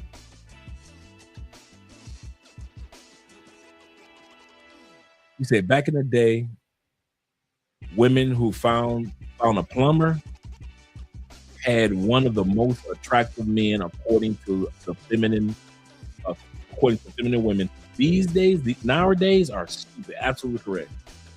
Yeah, the water. Thank you very much. The water heater costs $600. The $700 if you buy it from the plumber, supply house, and not a big box retail like Home Depot and Lowe's is going to cost even more. And at least will be a better quality product as well. He said, and the educated ones too. Absolutely correct. Ebony K, anyone? Ebony K? Ebony K Williams, anyone? The bus driver? Yeah, if he owned the buses. Let's continue on, gentlemen. Let's continue on. Delusion at its finest. Plumbers are making more money than doctors. But if he got houses and stuff, then he's an entrepreneur. Like he's something other than a plumber. Like I'm not into people that have worker mentalities because I feel like I know people like that, and I could tell you like, go get me water. You're gonna go get me water. Go get me because you're so used to like listen. But if you own your own company, So you want a nigga to tell you, no, bitch, go get your own shit. No, not that. Yo, easy. what do you want, Wait. Not if you a worker. I just feel like you a if he's a world-class surgeon, but he works at a hospital, that's a worker. That's different. He works at a corporate. He don't work for one specific person. Like you know what I mean? Like bitches like that with that type of mindset are so dangerous because any young boys that are becoming men that want to impress women like that, they're going to go for the instant gratification money, that instant bag, that instant check, because women like that make you feel like you have to have the bag right now. You have to have the money right now. And this is what leads young boys to the streets. They don't want to spend time going to trade school. They don't want to spend time going to college. They need to get the bag right now so that they can satisfy this bitch. But let me tell you something. Those types of women are insatiable. They're insatiable. You cannot satisfy them no matter what you do. The best thing that you can do is stay away from women with that type of mindset. Because as long as you're doing something that is legal, a respectable job, because being a plumber is a respectable job. Everybody got toilets and everybody has to take a shit. Okay? As long as you're working a respectable job, it shouldn't matter how you're paying those bills. As long as you're doing something that's legal. But we want these men to pay all the bills, but then we want to dictate how they pay them. Men, like I said, these types of women, you will lose your mind trying to figure out how you can satisfy that type of bitch. But let me tell you something. If you go and you chase your own bag, you build yourself up, she gonna be sitting there waiting, and there's gonna be 10 million other women that look better, that don't got neck tattoos and chest tattoos, that look better, take care of themselves, that you're gonna have access to. Building yourself up will make you more valuable than trying to get instant cash so you can satisfy an insatiable bitch. What's a simp, really? A man who worships a woman, then cries when she treats him like a fan. Before we go any further, my uncle Ghostface just confirmed the story I told you guys earlier about the nice little. Was she not fine, Jeffrey? And she was loud as hell. And she drove, got her return on her investment, and that sister got in her car. Yeah, and she drove right back to Orlando. I tell you how fine she was. She was one of Vince Carter's ex-girlfriends. That's how fine she was. I'm talking about slam dunk Vince Carter's Toronto Raptors. Vince Carter, one of his exes. And of course, she was like, he kept cheating. Like, oh, what do you think? What do you expect? And she just came from out of nowhere magically. Got a return on her investment. That night we went to the movies and got it. She didn't stay the night or nothing. She just got up. Almost like a thank you very much, kind sir. Got herself cleaned up. Got in the car and drove back to Orlando. Drove all the way from Orlando for your boy. She was gonna get a return on her investment. Get themselves that you're gonna have access to. Building yourself up will make you more valuable than trying to get instant cash so you can satisfy an insatiable bitch. What's a simp, really? A man who worships a woman, then cries when she treats him like a fan. He leads with fear of losing her, fear of being alone. So he overgives, overtexts, overchases, trying to buy desire. But desire isn't negotiated. Women respect strength, not submission. How do you feel about like guys who are simps and guys who like get that first bad bitch that like don't know how to? I'm horrible at basketball. I was a football guy. First and foremost, if you're excited over getting someone that's attractive, think about why you're excited. It's because you have a lack of the ability to attract those kind of women. Let's say you've been attracting mid-tier women and then you finally attract that girl that you really like. If you don't have the access to those kind of top-tier women, you're going to be very, very excited. And that's a problem. This is the number one sign that you're a simp. The number one sign that you're a simp is that you lead with your wallet. Nothing else screams beta male simp than a man who decides that his only way of attracting women is to show his resources, is to lead with the money that he has. Men who lead with their money don't care about self-improvement. They would just rather pay for it. And they hope that their resources are good enough to make the women like them. In my opinion, and these are the worst kind of dudes. So if you're a guy who's leading with your wallet, you're a simp. You want women to find you attractive. You want a woman to be a part of your life. You want your resources to be something that she gets as a benefit of being a good person to you, not just what you attract her with. The word simp honestly used to actually mean something. You know, it used to describe a man who went way out of their way for a woman that clearly didn't want them. But now it just means any man who actually wants to empathize with women and their struggles, who actually stands up for women, who actually, like, you know, loves the women that they're with, you know, unconditionally. Although unconditional love doesn't really exist, but they just love, you know, the woman that they're with. You know, that's simping now. That's not simping. That's how women make y'all feel. Women make y'all feel on the plantation that if you do anything for them, they'll ration out the rate of return. Simping is not being in a healthy relationship, whether it be married or unmarried. That's not simping. And nobody said that. And you ever notice the dudes that talk like this look like the simp type? Dude, their hairline is gone. Let the rest of that see.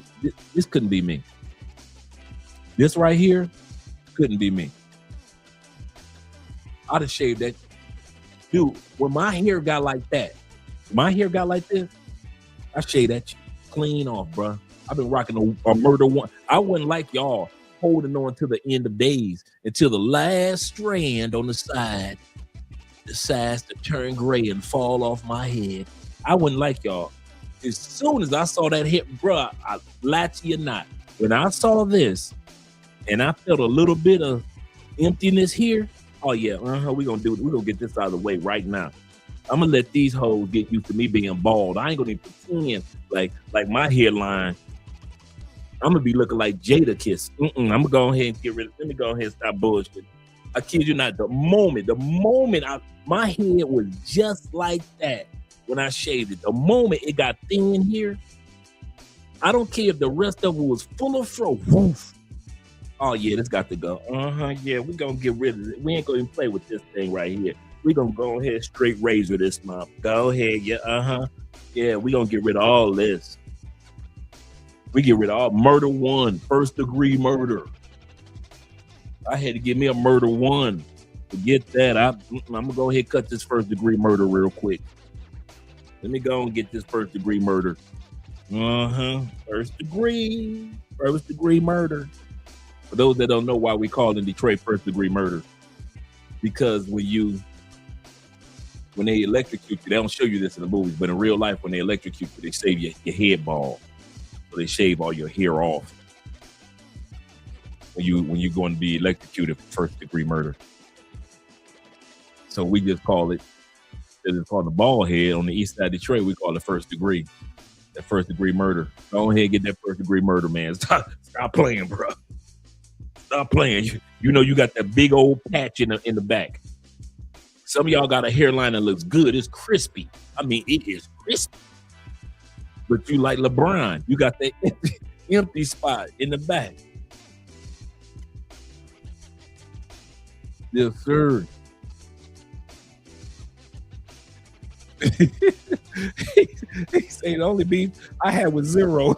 Shout to Zero, my dude. He said it's his hair superiority. But does that dude not have nice looking hair? That dude curly hair, you be looking like, dang. I be talking to Zero. I be looking at that dude like, damn, dog. My hair used to look like that. He said, he said, I'm leave the back he said, I let him have him in the back. He said, I had to tell him to leave that back in the US. Shout out to him. Shout out to Zero. Mr. Curly here himself. Yes, sir, man. That monk mode? Yes, sir. Yes, sir. I couldn't do this. So it's always the dude that look like simps complaining about being called simps. It's always the dude that look like simps that complain about being called simps. And anything in support of women is simping. But in all honesty, I don't really care about being called a simp anymore. It bothered me before, especially on my old account. On my old account, I was called a simp quite a lot, and it was getting to me. But now, I just don't care. I really just don't care. To me, it's a good thing now, being called a simp. I'll proudly wear that label. So why do we settle? Damn, nigga, you settle with her? You settle with her? Why are you settling with a woman with kids, bro? And you think I'm not, you think I'm not settle with a woman with kids, bro? And I don't have kids? She wouldn't even want me to do that. One kid? I'm good. Because I don't have to deal with that. That's what I be trying to tell y'all as a man. Bro, certain shit, bro, when you got your shit together, bro, you just don't have to deal with certain shit. You got all this going on for yourself and you finna settle for a single mother? God finna punish you for that one, boy. I gave you these riches. I gave you this kind of mindset and you just wasted it on another man's children? Ooh. Why not take care of your own children? Ooh, that was cold line. He said, God bless you and said, I gave you these riches. And you wasted it on another man's children.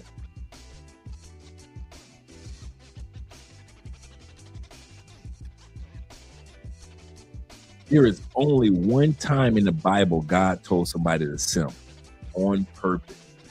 We talked about this before. A lot of guys try to say, well, Joseph simp, he was a stepfather. Yeah, that's because Jesus' father was God. There's a difference. But the only real time when God purposely told somebody, I want you to go out and simp, was the prophet Hosea. God told him to go out and marry a prostitute, a lady of the night, if you will. She's going to be faithful for a couple years. She's going to give you a couple kids. After that, she's going to run back to her pimp. You're going to go and pay the pimp to get her back. She's going to come back for a couple years. And then she's going to run back to her pimp. And you're going to spend your days back and forth between you, your woman, and the pimp. You can read the book of Hosea.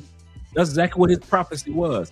And the prophecy was God was showing that no matter how far we go away from him, there is no price that he's not willing to pay to get us back in a relationship with him.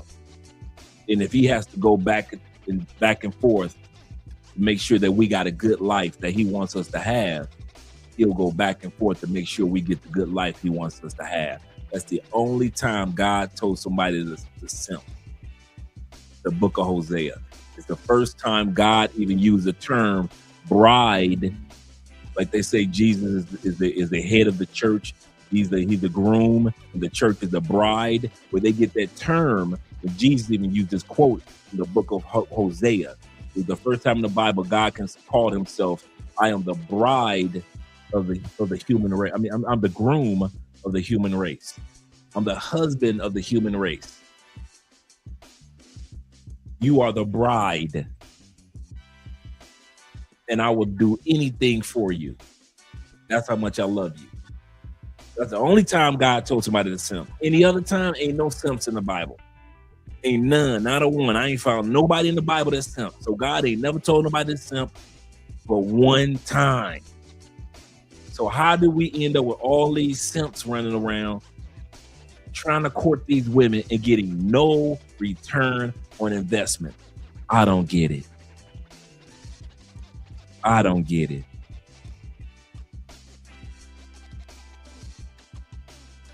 He said, yes, indeed, Hosea. He said, I read that. Yes, sir. Shout out to my brother Mortimer, being in the building, Mr. Sharp. Glad to see that you're here this evening, sir. And my brother E-Man Perry. He said, because the devil took over. Yes, sir. Yes, sir. I want to earn my own family, bro. I don't want to join another family, bro. I want to create my own family, G. And if you shame me for that, that's okay. Hey, you see who sponsored that? You see who sponsored that clip? Shout out to our brother, Men Supporting Men. You see who was the sponsor of that clip? Yeah. I had to put your work in here. AMSM had to put your work in here. Shout out to Men Supporting Men. And shout out to all you guys that are watching from Andre's channel. Brother Diego, my brother Nate over there. Shout out to all you guys watching over there. As well as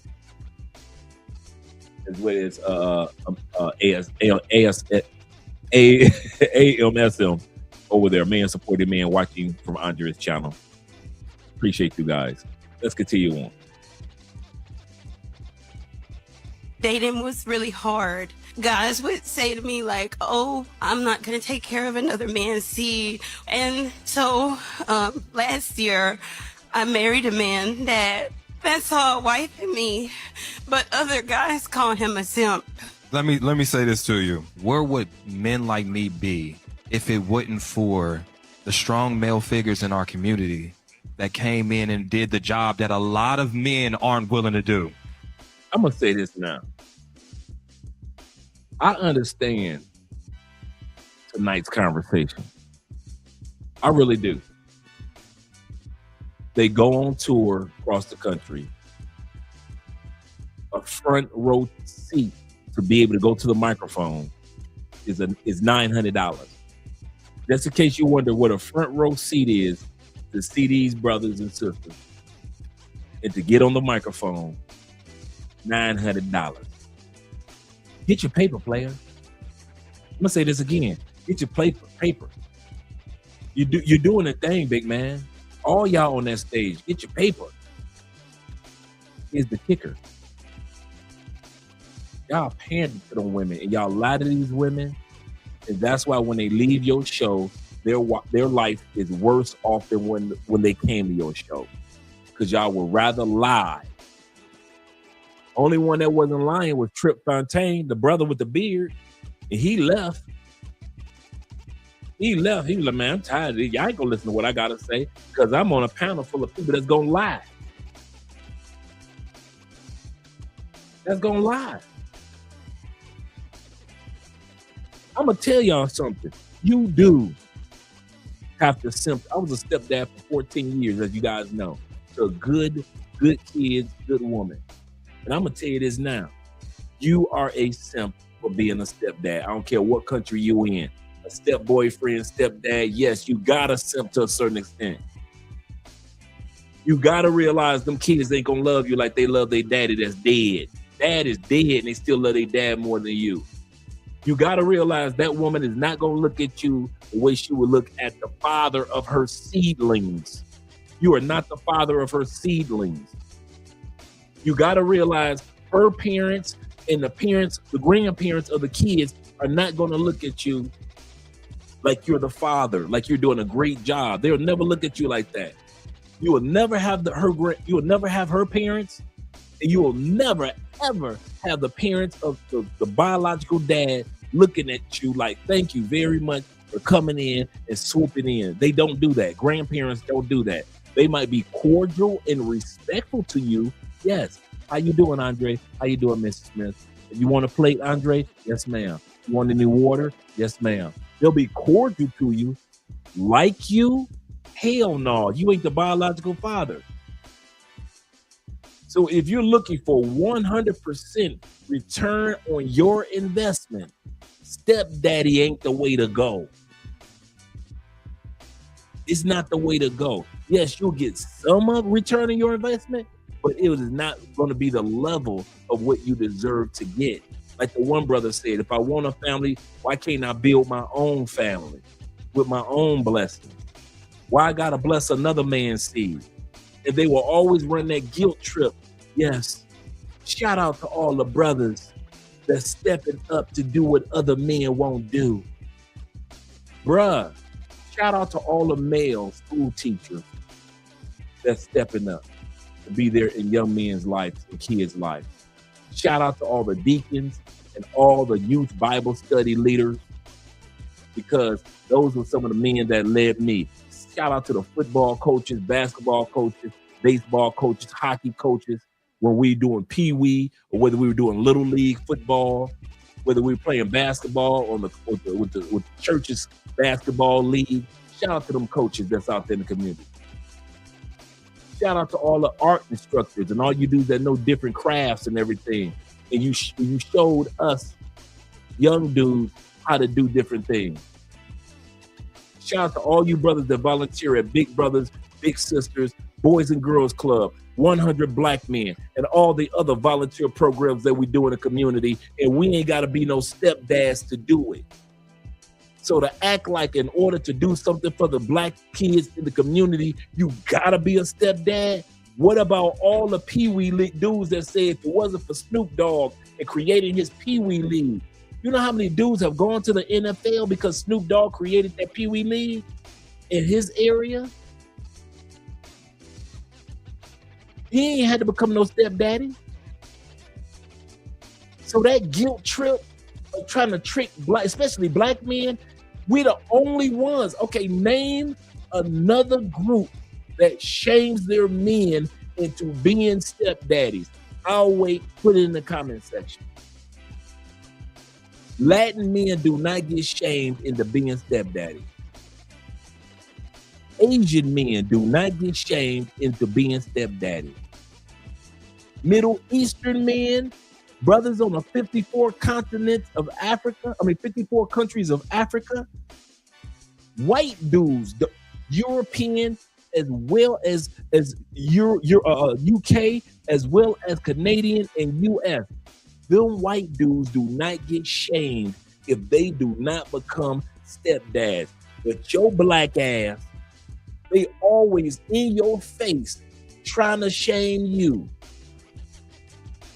Next time them sisters and brothers try to shame you, say, yes, I will become a stepdad the day that I see the Asian man, the white man, the African, and all the other men be shamed because they ain't becoming stepdad. That's when I'll become one again. That's what you need to tell these dudes. Now, if you already a stepdad, so be it. Take care of your business. I'm not saying lead a woman. I'm not saying leave the kids. But what I am saying to those that aren't stepdads or step boyfriends, don't do that shit again. If you are not a stepdad, don't do that. If you are not a step boyfriend, when that relationship ends, don't do that shit again. You don't owe nobody nothing. They always guilt tripping Black men. And you know why we fall for it? I'm gonna tell you why. I'm gonna tell you the number one reason why it's so easy to guilt trip Black men when it comes to being stepdads. You ready? Here we go. Because many of us were raised by single mothers, and we wouldn't want somebody to go through what our mama went through. And we would want somebody to have a daddy because we didn't have a daddy. They use and they know that guilt trip happens mostly in the Black community. We have an 80% Black children being born outside of wedlock.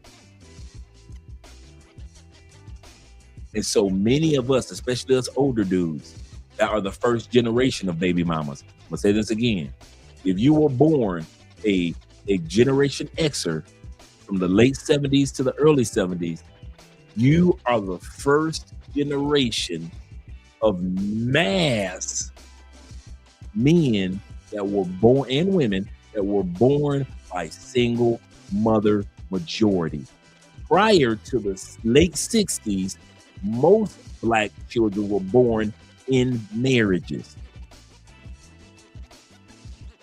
After the late 60s, early 70s, and 80s, most Black children were born into single parent households.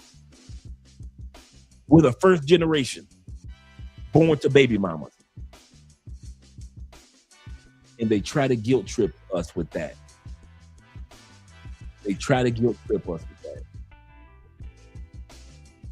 Baby boomers didn't go through that. Wasn't nobody guilt tripping them dudes. Mainly because 80% of black kids were being born in households with mom and dad. So stop trying to let these people guilt trip you into becoming a stepdad when they don't do that with no other race of men on the planet. Not even the damn African fall for that one. Not even our African brothers. Not even, for the most part, not even our Caribbean brothers running around being stepdads. Okay, how many motherfuckers you know that's on the island of Jamaica that you know or just got off of Jamaica and them motherfuckers stepdaddy? How many stepdaddies y'all know in Barbados? How many stepdaddies y'all know from Turks and Caicos? Tobago? Dominica, not Dominican, Dominica. Oh, you don't find too many of them island brothers that's stepping up to be no goddamn stepdad to another motherfucking kid on the island, do they? So no white men are being pressed on the planet. No other black men are being, no other black men are being pressed on the planet. No Asian men being pressed on the planet. No Latin men from Spain, Portugal, Brazil, Colombia, ain't none of their ass being pressed to be a stepdaddy. But the black man in America, they will guilt trip your ass every time. And we are the #1 stepdaddy becoming motherfuckers on the planet. We will stepdaddy. We will step the fuck up and become a stepdaddy to be stepped on. Step up to be stepped on. Nobody else is doing that but us. Because we were the first ones born. The single mothers. And I wouldn't want nobody to go through what my mama went through. I'll do it. Paul, I's that baby's pappy. I's that baby's daddy. Y'all can look at me and see I'm that baby's daddy. Chang-a-lang, chang-a-lang. I'm the baby's pappy. Chang-a-lang, chang-a-lang. I's that baby's pappy. That one scene in the movie Life has been reverberating in the black community for years. All them black men in the movie Life, all them comedians stepped up. I'm that baby's daddy. Well, boss, you can see I'm that baby's pappy. I's that baby's pappy. Chang-a-lang, chang-a-lang. That's us as black men. That scene was not odd to us. We could laugh at it because we recognize it. Black men will step up in it with ease to claim somebody else's kid that's not his. Let that have been a line full of white comedians. Let there have been a line full of Asian comedians in the movie Life. Let that have been a line of Latin comedians in the movie Life. None of their ass would have stepped up because it wouldn't have looked natural. But it looked natural when our black asses do it. Some of y'all gonna live miserable lives walking that guilt trip thread. Some of y'all gonna live some miserable fucking lives being stepdads instead of being volunteers. I volunteered at the Boys and Girls Club. Didn't mean I had to become somebody's stepdad to do it. I volunteered with big brothers and big sisters. Didn't mean I had to, this after my divorce, didn't mean I had to become a stepdad to do it. I volunteered with the 100 Black Men. Didn't mean I had to become a stepdad to do it. I volunteered in the high schools and the junior high schools talking and mentoring kids. Didn't mean I had to become a goddamn stepdad to work and mentor and make sure kids were on track. Only in the black community, they make you feel like you can't do nothing for black kids if you don't become a stepdad. And they don't give us volunteers no credit. All the deacons in the church that volunteer with the kids, all the Bible study teachers, all the guys that work with the kids when it comes to learning their Quran as well as the Bible, they don't get no credit. All the Nation of Islam brothers that work with the youth, they don't get no credit. Why? Because the Nation of Islam brothers, they need to become stepdads, then they'll get credit. So you get credit for helping the community if you become a stepdad, but you do not get credit for helping the community if you just a volunteer. Okay, ladies, got it. Yeah, let me get my passport and get the hell up out of here. Y'all sound crazy. Sound crazy. But let's go back. Let's go back to this. I just want you guys who are out there, do not feel guilty. 50, yes, sir. 50, this is the crazy part. 52% of black men have never had a kid, and 30% are married. That is so true, and I just looked that up. And if you wonder where we got it from, because I just looked it up a couple days ago, you can go to blackdemographics.com, Pew Research Center, IRS Research, and a research term paper that was done by the University of Michigan on the topic of black men and fathers, as being fathers. So just in case you think this brother just throwing some numbers out, he is 100%. I looked at these numbers yesterday. That's why I can tell you where these numbers come from. But if you let sisters say it, 80% of black men are deadbeat dads, because when the women have kids, 80% of their ass have kids outside of wedlock when they have children. So they think their plight is our plight. But our plight is not their plight. Shout out to you, brother. To be honest, the reason there's a vacancy there's a lot of men that are planting seeds and not watering them. So when we go to calling people simps, I think it's just a way, like, it be without no girls. Calling you a simp because you got one that also has fruit snacks in the cabinet. I would never demonize someone for having a standard. My problem is, why the f you trying to project yours on everybody else? Men as a whole gotta stop simping. I stopped liking women pictures and videos almost 4 years ago. If you act like a fan, she will treat you like a groupie. I know some men feel like there's nothing wrong with liking a woman pictures, her videos, commenting on everything she posts, but that same woman you giving all this affection, attention, if you slide to her DM, hey beautiful, I would love to take you out, spend some time with you, just enjoy your company, you will get no response. Stop the simping. There's women who are literally creating a whole life out of you giving her your time, your money, your attention, and she have done nothing for it. This is why these less attractive women don't know that they're less attractive. This is why a 4 is giving off 10 energy.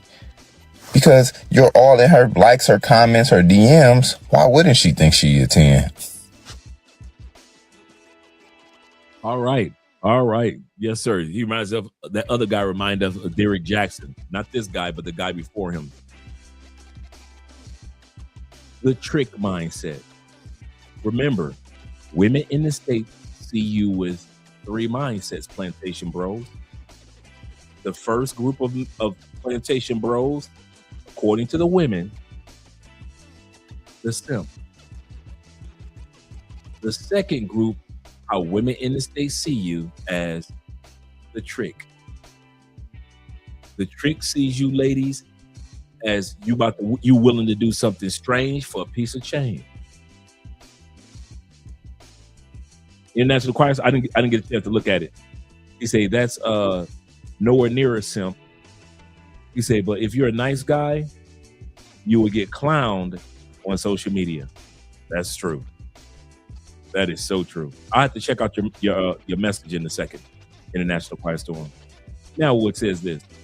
He said, I don't even feel bad for the Plantation Bros anymore. You sound just like me. You sound just like me. Yeah, Ace Metaphor, the guy that was speaking, is part of the Derek Jackson cartel. Absolutely correct.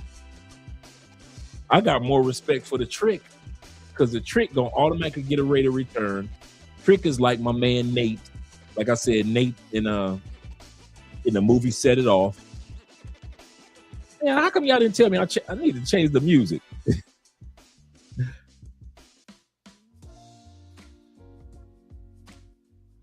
I still had the intro music playing.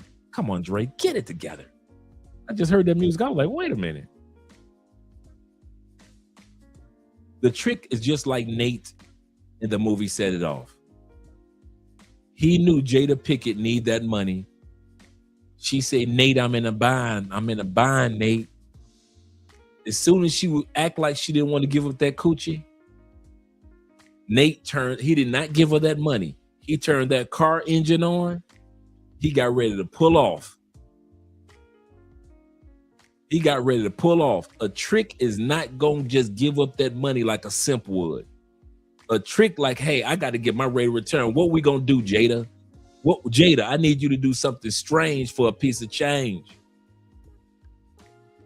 And what did Jada do? Hopped her happy tail in that car. Because a Trick knows I'm not a simp. I'm going to get a rate of return. I'm going to get an ROI, a return on my investment. Now we got number 2. That is the Trick. Okay. Now the Trick, he will also pay your bills.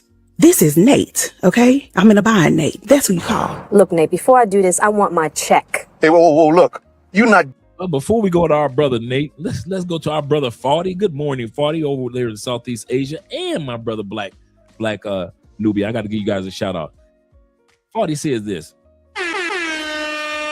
the conflict is one of survival for the Passport Bros versus the misery loves company of the Plantation Bros. That is true. Survival of the Passport Bros and misery loves company. Plantation Bros.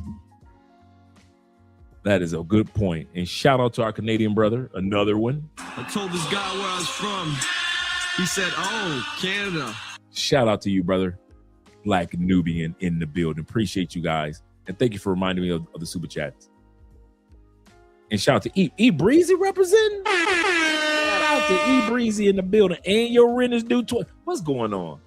What's going on? And your rent is due 22. Shout out to Reese being in the building. Say something other than Nate's voice. We couldn't do this episode without Nate. We couldn't talk about the tricking without Nate. Jamon says, again, Nate hit all night long until the sun came up and still didn't give Jada any money. Nate know what he doing. The Tricks know what they doing. He said exactly, cat, money first. He said cat first, money second. Yes, sir. Yes, sir. Nate tore that coochie up. He did what Will Smith should have did. Why wouldn't she think she a 10? Absolutely correct. Now we got number 2. That is the Trick. Okay. Now the Trick, he will also pay your bills. This is Nate. Okay. I'm in a bind, Nate. That's who you call. Look, Nate, before I do this, I want my check. Hey, whoa, look. You're not getting no check from me until I'm done. You understand? This ain't right. It's not even worth it. What?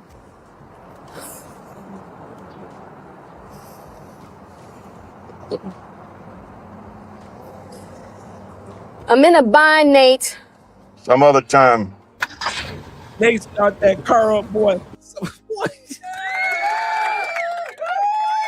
Boy, Nate started up that car. Man, that's probably one of my favorite scenes of the movie. That little car start up. Man, Nate put himself in a whole different category. Nate could have simped.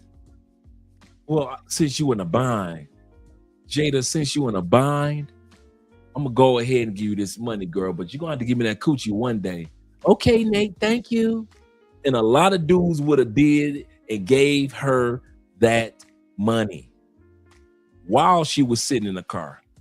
Or as soon as she said she was in a bind, come on, get in the car.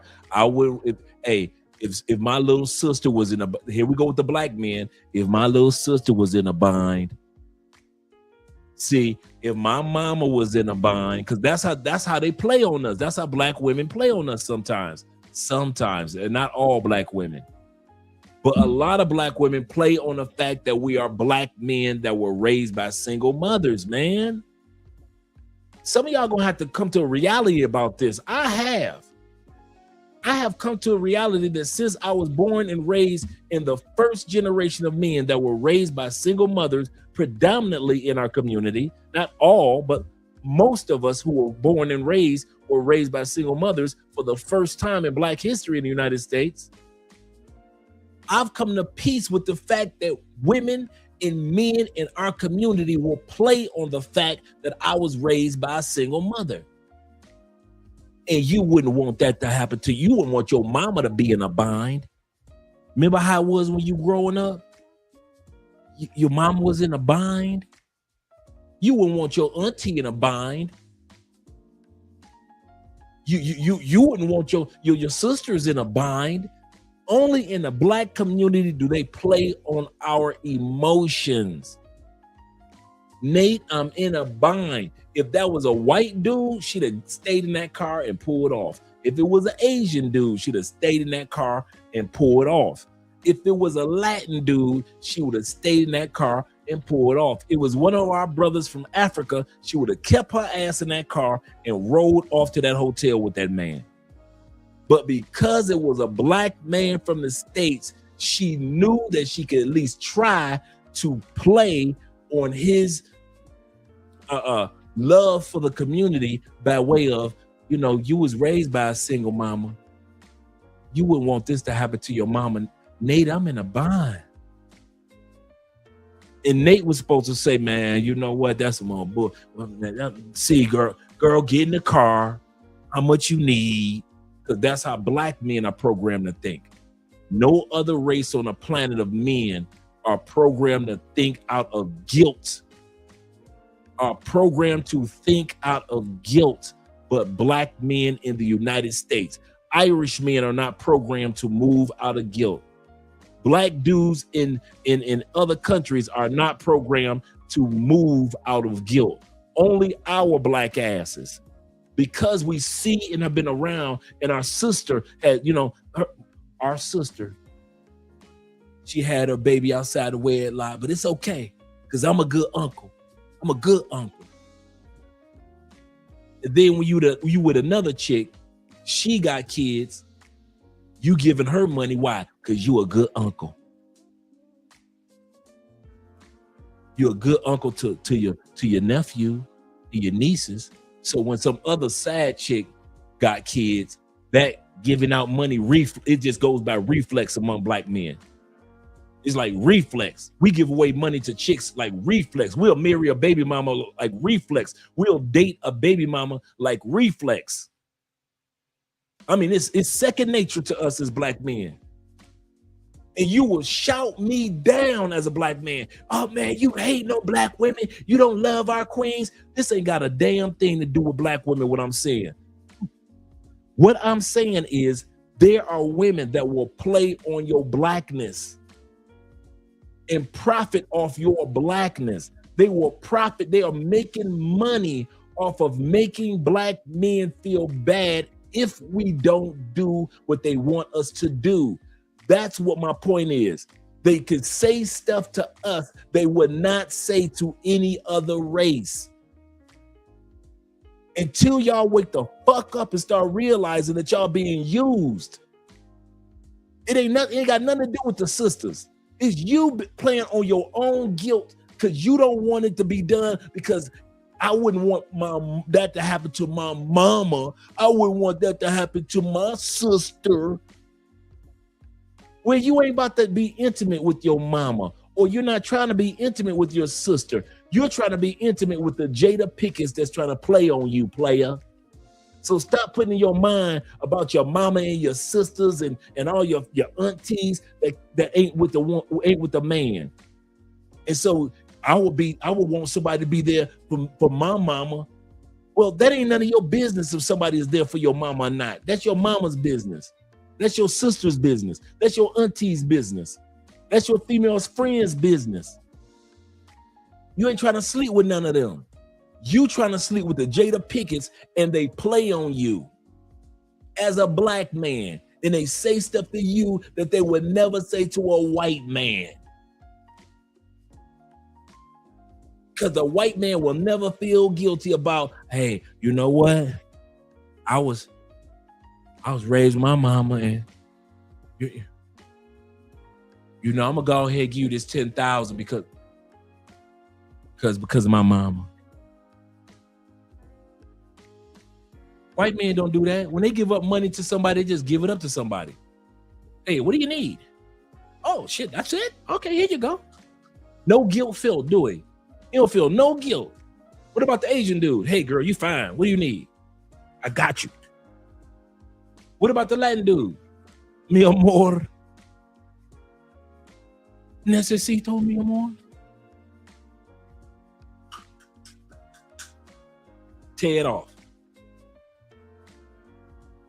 Black men, you don't love the black community. What is wrong with marrying a baby mama? You not a real man because a real man would. Just say you don't like black women. I'm in a bind, Nate. Everything I just said is to jar or pull on your heart by way of guilt. Did not Kevin Samuels say he didn't invent it, but he used it? The term sign language. Do not these women use shame, insults, guilt, and the need to be right? Some of y'all are laying in a woman's house, or you got a woman and her kids in your house out of fucking guilt that if you didn't do it, that meant you're a bad person. You're not a real man. You are not a brother. So you let her in your life, and you ain't been able to get rid of her and her damn kids for the last 4 years, and you still with her today. Did you get with her because you love her, or because you didn't want to feel guilty if you didn't do it? You didn't want to feel bad if you didn't throw her a few dollars. You didn't want to feel bad if you didn't give her and the kids a roof over their head. You felt good about that, didn't you? That means that you didn't feel guilty, did you? A lot of y'all with bitches because y'all didn't want to feel guilty, not because you loved her.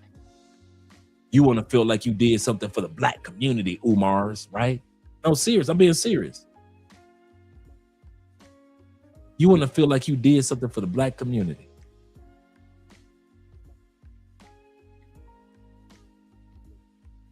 Some of y'all gonna live and die on that damn plantation with these Jada Pickett's making y'all feel guilty. I'm in a bind, Nate. Nate, I'm in a bind. Okay. Now, the trick, he will also pay your bills. This is Nate, okay? I'm in a bind, Nate. That's who you call. Look, Nate, before I do this, I want my check. Hey, whoa, look. You're not getting no check from me until I'm done, you understand? This ain't right. It's not even worth it.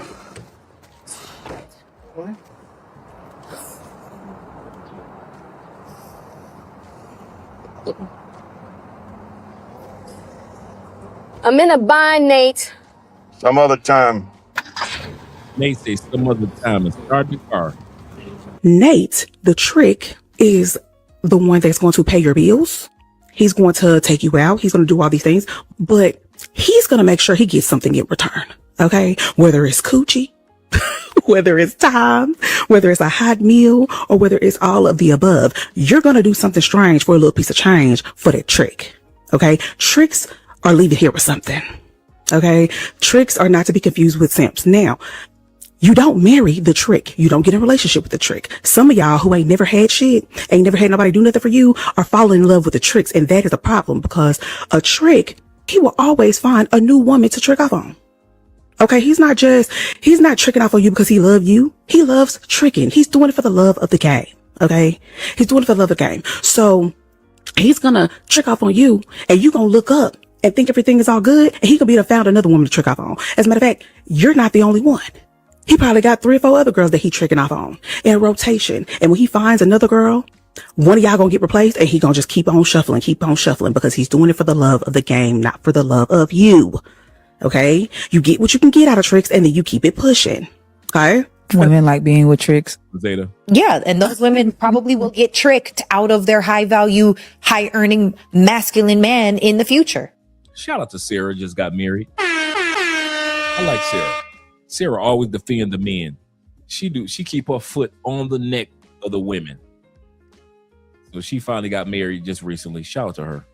When you're on trick mentality, you don't understand solid partnership. Trick That's mentality. Not true. They have a term for men who like to trick, sugar daddies. Trick mentality comes with chaos, because that means someone else is now dangling a carrot, and you're not looking at where you're going. You're just chasing after the carrot. So now when you get a good man, you don't even know how to treat that good man. You don't know how to speak to that good man. You don't know how to respect that good man, because the chaos that you're used to feels like it's more fun and it's arousing.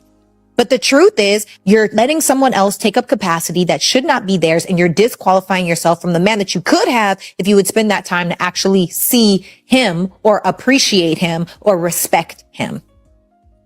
Okay. The woman knows that, and she just takes advantage of it, knowing that she'll never give him the time of day. Is that wrong? Well, she's blocking her blessing to find her husband. Wait, what? Yeah, when you let people occupy space that belongs to someone else, oftentimes someone else doesn't get there. But Sarah, he told me he wanted to make sure my nails and my hair stay done. That's less money that I can. Oh, she married a simp. Oh, so she married somebody that she had stuck in a friend zone for years.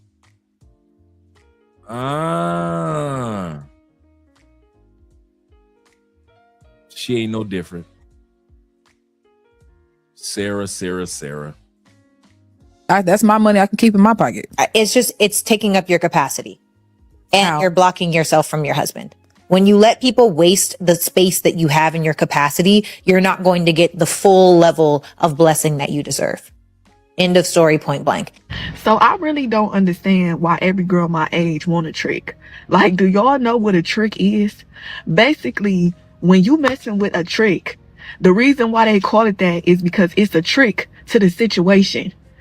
A lot of these dudes already be married, and they looking for a side chick. They paying your bills so you could be quiet and be the side chick. Or it be couples looking for a third reel to join their rendezvous. Or it be the type of dudes that's like older men that like young women, and they want to sleep with you and every other young chick that they think look good, and they want you to be cool with. Ain't nobody just about to be giving you no whole bunch of money just because you a woman and you attractive. Like, no. Like, if you trying to get the shopping sprees and you trying to get flued out and all that, you got to be the type of chick that's cool with doing whatever for some money or sharing your man. A lot of these men not trying to marry you. They not trying to take you seriously. And if they do take you seriously, you better be down to be on that wild type of time. So, yeah, I just want to say that. I don't know why y'all be looking for a trick. Like, do y'all know what that is? Y'all have taken begging to a whole new level. You got a section? Nah, I don't. I'm cool, gang. And look at the niggas laughing. She on that. That's all the way trying to get in the fire. Section that. What you guys can't see is the guy was trying to get the young lady's attention. And yeah, Sarah did make a point. She always makes some good points. You know, we don't have to agree with everything that the ladies say, but there are some things that certain ladies say that do make sense. Right, this scene that you guys can't see, that was my fault the way I edited it. But the guy saw some women get ready to walk into the club. he said something to one of the young ladies, and the young lady said, "Are you guys in a section?" And he's like, "No." And she said, "Then don't talk to me."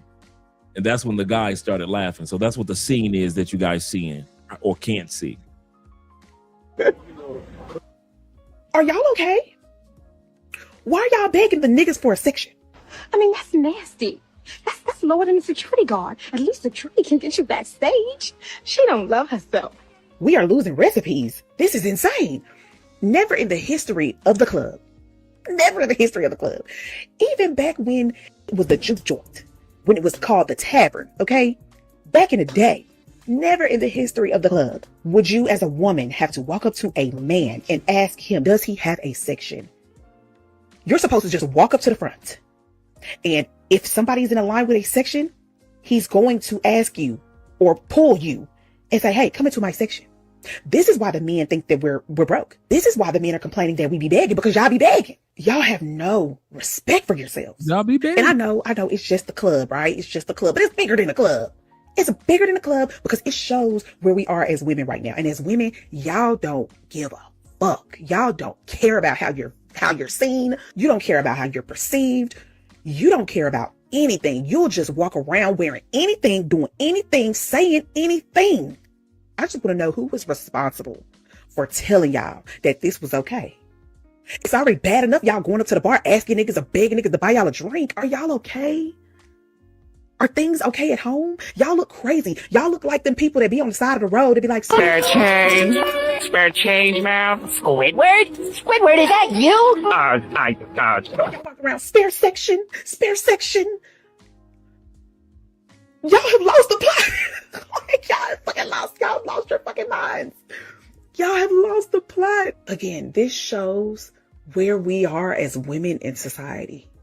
Y'all don't give a fuck. Y'all don't care. I'm disgusted. I'm disgusted. If you know she got kids and you know school start back this month, send her some money for. Is my guy spokesman for tricks and us or something? This has to be under joke of the day. It is not your job to make her Bruh say tricks are us. life easier unless that is your wife. If y'all are not married, her problems are not your problems. Her bills are not your bills. And if you are a young man who is thinking about taking this guy's advice, please don't. I know this may be satire for women. It just might be. But in case a young man happens to come across this and you want to take this guy's advice, please don't. Don't. I have a lot of female friends, right?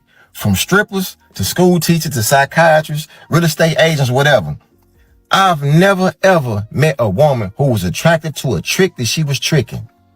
And if you think I'm bullshitting, ask your sister, ask your homegirl, ask your cousin, ask your mama, or ask your grandmama. Have they ever been attracted to a man that they was tricking or a man that they was using for money? And the answer's gonna be no. Because women do not like tricks. They are not attracted to tricks. They just tricks for the money. That's it. But if you're thinking about taking this guy's advice, right? Don't just stop it giving her money for the kids' school clothes. Why don't you go and get her money to fill her car up so she can take your money, fill her car up, and go drive and see the guy that she really want to be with? But how? Don't just stop right there. Get her the money to fill her refrigerator up so she can feed and cook for the guy that she really want to be with. But don't just stop right there. Pay all her utilities, pay her rent, and pay her mortgage. That way, when you call her and she don't answer the phone and she don't respond to none of your texts, just know that she laying up in the same house that you paying all the bills in. She laying in the bed getting her back knocked in by the guy that she really want to be with. I mean, but hey, you a trick, so go all the way out. Don't just stop right there. If you're going to be a trick, man, be a trick. But just know this. I've never ever met a woman who was attracted to a trick that she was tricking. They don't enjoy having sex with him. They don't want to be with him. See, you taking this guy's advice, right? You're going to be in her phone under gas man. She going to call you when she need gas in her car. You're going to be saved under food guy. She going to call you when she hungry. Weed man. She going to call you when she want to get high. Mechanic. She going to call you when she need her car fixed. She going to call you for everything except for quality time because she don't like you. The quality time gonna be spent with the guy that you helping her take care of. But hey, if you want to take this guy advice, you want to set yourself up to be a trick, then go for it. But just remember this, right? I've never, ever met a woman who was attracted to the trick that she was tricking. And everybody noticed except for the trick who was being tricked. I'm not saying emotional connection as of right now, this moment. I'm not looking. Oh, so right now you're just trying to smash. And I'm getting no sex. money. Oh, so you're looking for tricks. To be honest, yes. Would you marry a trick though? Oh no. A woman be looking for something that she don't want long term, and it's like, how you gonna deal with a man that you don't even respect? If he's tricking and we get into a relationship and I'm building that foundation off of it, I don't want it to just be like, oh, you just give me money, and I fall in love with you because you give me money. No, it has to be a deeper foundation off of just that, because like God can pay for everything and I can be perfectly fine with that. Do you want an emotional connection with a trick, or that's what you feel like you have to offer? They are not looking. So this is what y'all tricking on in the States. Weave, burgundy head, big girls, big girls, big girls, big girls. This is the best that y'all could trick off on in the States. This is it. Make no mistake where you are. This is it. Like the Doobie Brothers. This is it, huh? This is the best that y'all can get in the States to trick on. Y'all can't trick on nothing better than this. She said she got a couple dudes tricking on her. Now I believe that she might be lying, but I believe that she might not be lying. Shout out to T-Mac with the $10 on the Cash App. Appreciate you, brother.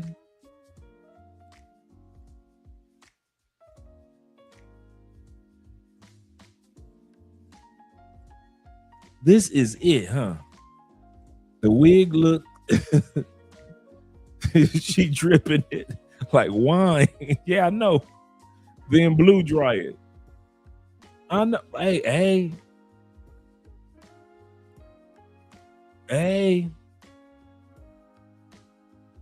Who am I to judge what y'all like in the States? I don't know what y'all like on the plantation anymore.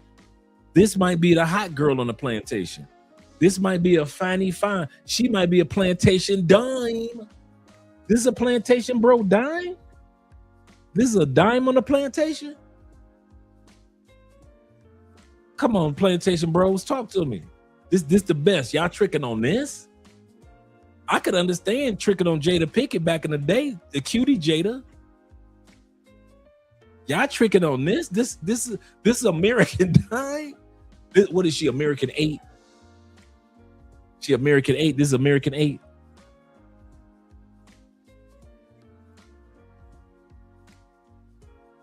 To the chopper, in the words of Arnold Schwarzenegger, to the chopper. He said, that's not me, Dre, but I understand. I'm just saying, bruh. Somebody booing her up and putting money in her pocket. T-Mac said, that's not even an 8. That might be an Alabama 8. That's an Alabama 8, all you Alabama boys. That an Alabama 8. Kentucky 8. Reno, Oklahoma 8. Tulsa, Oklahoma 8. Oh, I know what that is. That's a Little Rock, Arkansas 8. That's a Little Rock, Arkansas 8. I'm gonna mess with Ronin Travels. Ronin Travels. Is that a Kansas City 8? That's a Kansas City 8. Okay, that's a Kansas City 8. Okay, I got it. That's a Shreveport. Oh, that's a Shreveport, Louisiana 8. Shout out to Shreveport, Louisiana 8s. That's what that is. My brother said that's a Mississippi 7, Arkansas 5. That's Chicago. Don't put that on them Chi-Town boys. And you say Chi City. Chi City. Chi City. I'm coming home again. Put that on them Chi-Town boys like that. She got the hair helmet extravaganza on. She got more purple in her hair than the Baltimore Ravens. Oh, yeah. Hey. You better back the fuck up out my face, goddammit. I'm from Detroit, Michigan. Don't play with me. Hey, don't play with the D like that. Y'all know we keep some nicey-niceys. Don't make me have to do a Detroit montage. Detroit keep them some nicey-niceys. Much love to the Chi-Town, though, yes, sir. Shout out to Larry Perry in the bill. That's Gary. Yeah, that's Gary, Indiana. That's Merrillville right there. That's Elkhart. Elkhart, Indiana. That's Elkhart, Indiana dime right there. That's an Elkhart, Indiana. that's Gary, Indiana 6. Oh, no wonder the Jacksons wanted to get out of the city. Looking for sexual connection. They're looking for emotional. Are you sure? Tell Niggas my lying. sugar daddy that himself. You got sugar daddy? Yeah, 3 of them. And how many of them you fucking? I'm not one of them. How much will they give you? Whew, I just got a place. How do you get your rocks off? Who do you choose for that? My damn self. Lies. I mean, I got a girl though for that. Do you feel like this? So she got a chick, and she got 3 simps on the plantation that takes care of her. I can see that. I ain't gonna lie to you, fellas. That's how y'all be simping in the States. I could see a female that's a LGBTQ. No. That's how y'all move on the plantation now. I know, right? That's that 49ers. That's that 49ers helmet, the old school that she wearing. Nah. That's a Cleveland, Cleveland 5.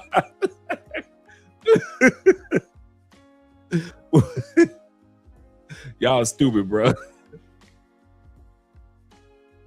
He made my stomach turn. She made my stomach turn. Seriously, man. Hey, but I'm gonna tell you something. Let's be real. There's some gay chicks out there that will pretend that they straight just to get money from straight dudes.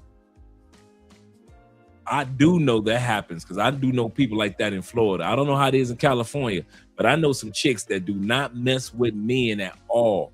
But because they look so good, dudes come out of that paper thinking she gonna come out that coochie and she don't. Thinking she gonna come out that coochie and her girlfriend splurging. He said that's Kentucky 6. Okay. I was just asking, fellas. I was just asking. This is an archetype. When a man sees this, he says, I want to marry her, a girl with paid pigs and eaters. This is why being nice get you played. Listen to this shit. This how I know I ain't ready for nothing. Because my little trick right there, you see him? Yeah. He is so nice to me. He's so nice to me. He tricking. He likes to take me out. He likes to literally hand me money. All the things that I wanted. I don't want him. I don't like him. He annoys me. Damn. That's how I know I ain't ready for nothing.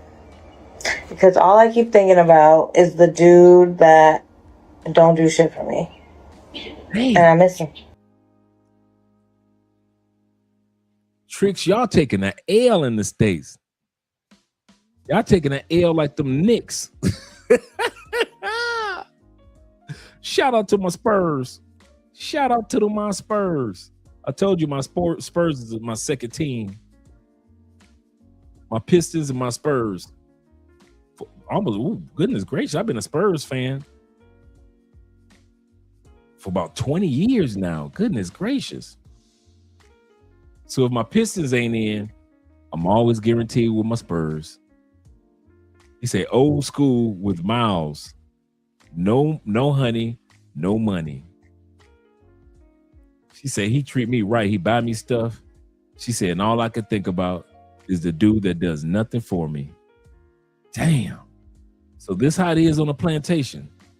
Simps and tricks. He's so nice to me. He's so nice to me. He tricking. He likes to take me out. He likes to literally hand me money. All the things that I wanted. I don't want him. I don't like him. He annoys me. That's how I know I ain't ready for nothing. Because all I keep thinking about is the dude that don't do shit for me. And I miss him. He said, I miss him. See? This right here show y'all, man. Men, pay attention, man. Women, They don't care about you leading with money. They gon' with whoever they like. The brokest niggas, they gon' still fuck them. So stop leading with y'all money, man. Tell me what y'all think in the Y'all see that here in Colombia. You see it in DR. You see it in Thailand. You see it in Panama. Dudes be leading with money, and the chick will take that money back to her dude here in Colombia. Take that money back to her boyfriend and spend up all your money. comments if y'all think a lot of women is like this in real life, for real. And don't hold back. Ah, cette vie-là, qu'on a cherché, qu'on a trouvé. J'aimerais dire j'adore. On adore, que dire. The moment a man opens his mouth and he says, I'm not a trick and I'm not a simp, is the moment I know I don't like that man anymore. Even if I thought I liked him a little bit and he starts saying, I'm not a trick, I'm not a simp, I don't like you anymore. Cause why? Can you learn? I'm just like, what's wrong? She says she want a trick or a simp. And why can't you learn to be that? This is Plantation, bro. We already looked at the simp. I told y'all the women look at, I didn't say this. These are the words from babes. These are the ladies talking like this, guys. The ladies said they want y'all to be simps. The ladies said they want y'all to be tricks. So don't be looking at me like Andre said. Andre ain't said nothing. You Plantation bros. You Plantation bros. Y'all stuck there. Don't get mad at me. With being a trick and what's wrong with being a simp? Oh, you show love and you have money and you like to spend it because it comes back to you? When is that a bad thing? I'm a trick. I want you guys to realize something. Women don't respect men who give their resources freely. If a woman sees that a man could just give his money away freely, women don't respect that. They look at you like a slut. You know how men look at women like sluts that give their body away freely? Because that's what we value in women. Women value our resources like that. The way we look at a woman's purity and a woman's body and a woman's sexuality, they look at us, and the way we treat our money, they look at us like that. They look at our resources and the way we treat our money and our ambitions and our businesses and our resources. So if they see that you easily can be separated from your money, they look at you like you weak. They disdain stuff like that. You see what I'm saying? It repels them. Just like how it repels you to see a woman just give her body away freely. It's the same thing, right? And they don't respect that. And this lack of respect, trust me, will create a monster. It will create a monster, even in the goodest of good girls. She's going to lose respect for you. And when a human being don't respect something, they don't treat it good. It's almost has nothing to do with moral compass. All right. And we're going to look at the last one, the provider mindset. Are you a dude that knows how to provide, whether it be for your family, whether it be for yourself, whether it be for your girlfriend? Are you a provider? Number 3, the provider man. The provider man is not going to be so frivolous with his money. The provider man is going to take care of and provide for his woman only. If you're not his woman, you will not be provided for. Y'all better write that one down. I'm going to say that again. I'm going to bring that back. That was straight player. That was straight player right there. If you are not his woman, you will not be. Dude, you guys know I was a big time cheater. When none of them chicks getting no money. I don't care how fine they were. I don't care how funny they were. I don't care how freaky they were. They were paying for the hotel rooms. I'm the one that's cheating and they paying for the hotel rooms. I'm telling you now, she ain't lying. When you are a provider, dude, you are frivolous with your money. You are almost stingy.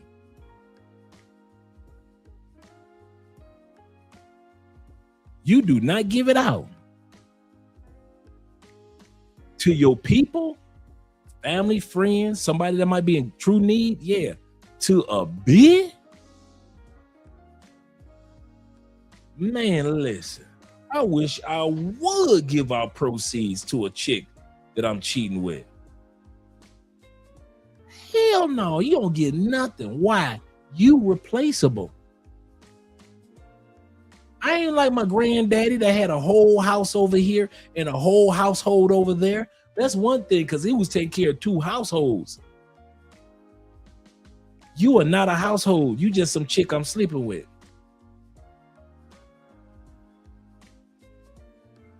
Man, listen.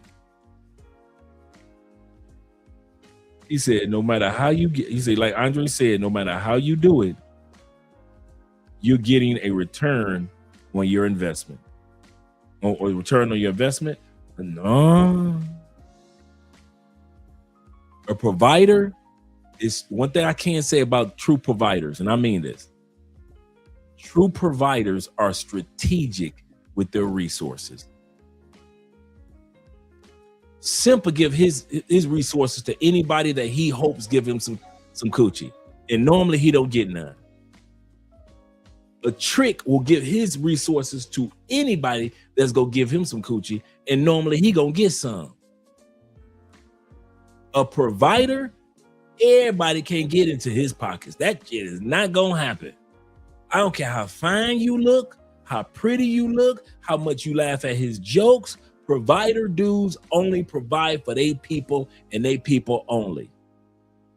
If you're a part of their wigwam, their family, hey, ain't nothing they won't do for you. But a provider just giving out to be given, we don't do that one. That one providers don't do. If you ever want to meet a dude that is provider, look for a dude that don't give out his money like that to every chick that come along. Nah, bruh. Not every chick in Colombia can get your money. Nah, bruh. Not every chick in Brazil can get your money. Maybe that hotel room can get your money. Maybe that's that drugstore down the street can get your money when you buy some condoms.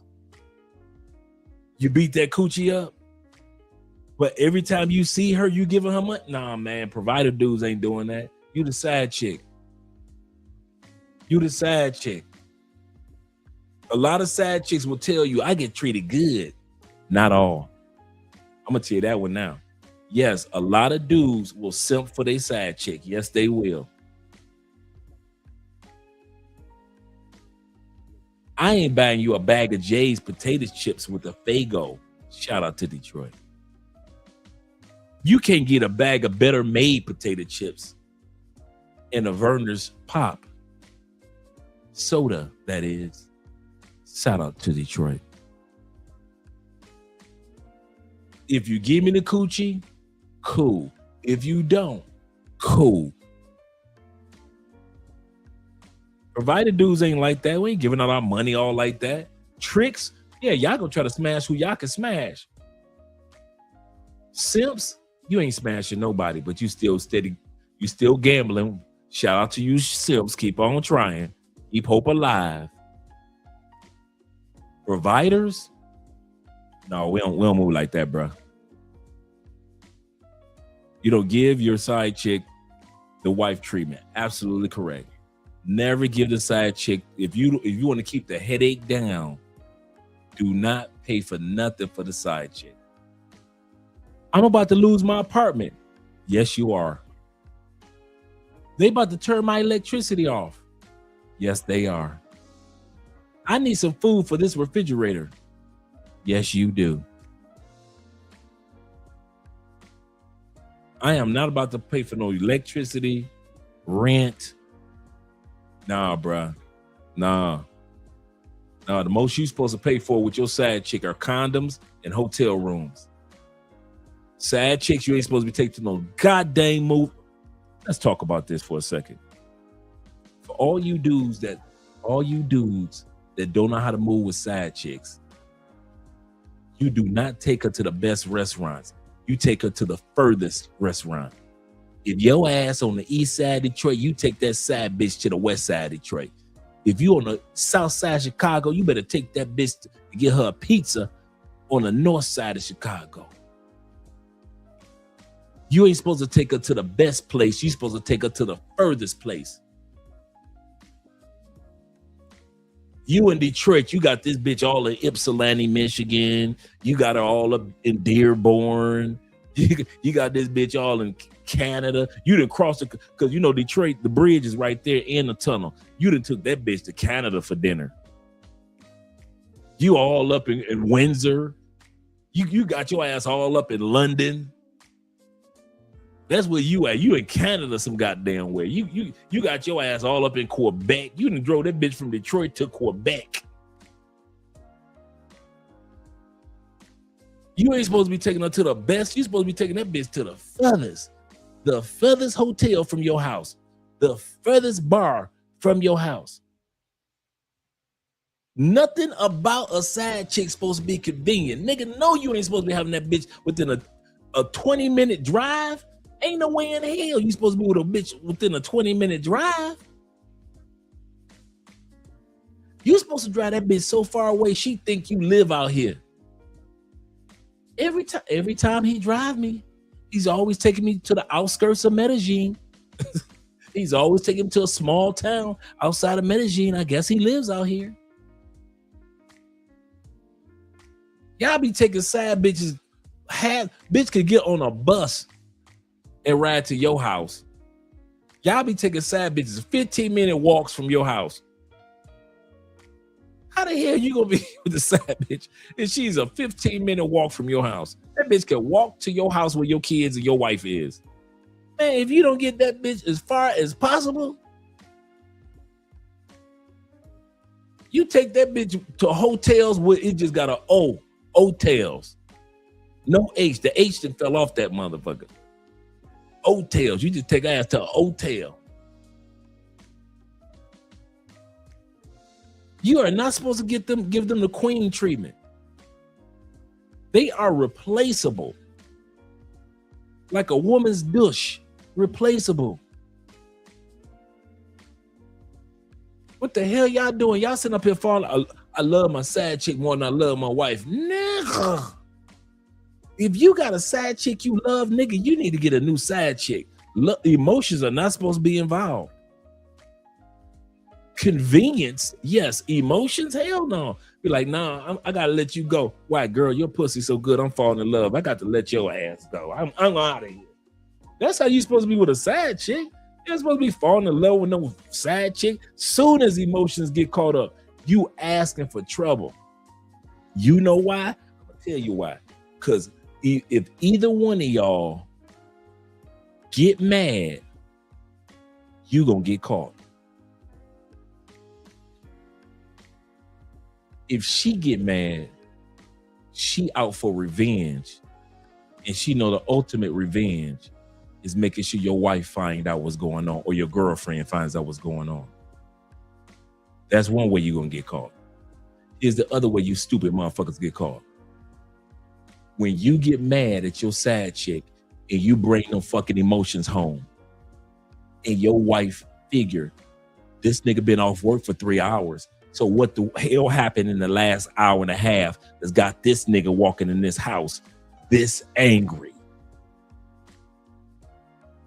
So now your wife is putting 2 and 2 together because your dumb ass to walk in the house angry than a motherfucker because of what your side bitch did.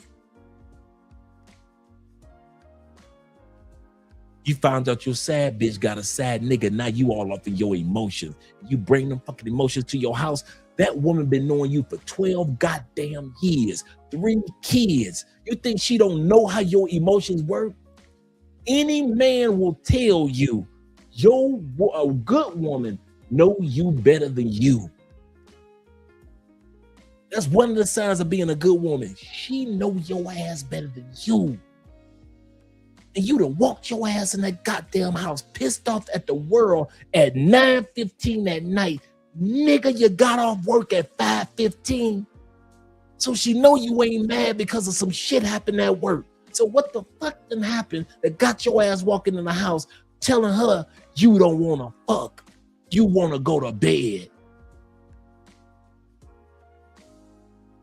Your wife is sitting up there in lingerie waiting for your ass to get to the house. And instead of playing cool and having sex with your wife, What did your bitch ass do? I don't feel like I'm about to take a shower, go to bed. And then you want to fuss and cuss when she put 2 and 2 together and say, nigga, you cheating on me. No, I ain't. Yes, you are. I know you. I know you. Some of you motherfuckers get caught faster by your actions than you do from your girl actually seeing you with the bitch. Your actions get you caught faster than your woman actually catching you hand in hand with the bitch. That's why I say, if you are emotionally connected to any of these bitches, bruh, run for the hills, get you a new side bitch. I know it's convenient to keep fucking this one. You've been fucking her for 3 years. Why break up why break up the band, right? Why break up the band? Why break up Rockefeller, right? That's what you thinking, like Damon Dash. Why break up Rockefeller? But I'm here to tell you, you can only go so far before you get caught up with a bitch that you either in love with or a bitch that's in love with you. Y'all think I'm bullshitting? I was talking to 0 milligram today, and you guys have heard me tell this story plenty of times. I'm at work, get a phone call from wifey. Hey, wifey, what you up to? Well, wifey. My first wife. You need to come home. I just got off the phone for about 2 hours. What you get off the phone with for, wifey, for 2 hours? I'm happy than a motherfucker. I had a good day that day. I'm at work. Cool. I just got the phone with your girl from Baltimore. Huh? Yeah, we just got the phone. We had a 2-hour conversation. A what? With who? Now, this was the black and Irish baddie that I was smashing in B-more. I'm telling my wife I'm at all these business meetings and bike events. Every time there's a bike event, I let my boys roll this way. I'm heading to the airport. I'm about to fly to B-more. This bitch fall in love. And I mean in love. And when I told her it was over, that bitch did her, women did her investigation. All she needed was my first and my last name, which she already had. Because I've been fucking her for 2-3 years. This bitch fell in love. When I break her with her ass, this bitch started crying. I ain't never seen nobody so goddamn pretty cry so hard. Her best friend was a police officer. Them bitches went to the police files, FBI files, DEA, ATF, went through all of them, huh? Yeah. Yeah, wait a minute. Hold up, girl. That's that. Yeah, that's that nigga. Yeah, here go his phone number and his house number. Yeah, this it. That's fine, sexy motherfucker, but she was hurt. Oh, my wife, them bitches sitting up there having glasses of wine, both of them crying together on the phone. I'm at work having a good motherfucking time, and it's 2 beautiful women, my wife and a chick in Baltimore, enjoying glasses of wine, laughing at my ass and crying about my ass at the same goddamn time.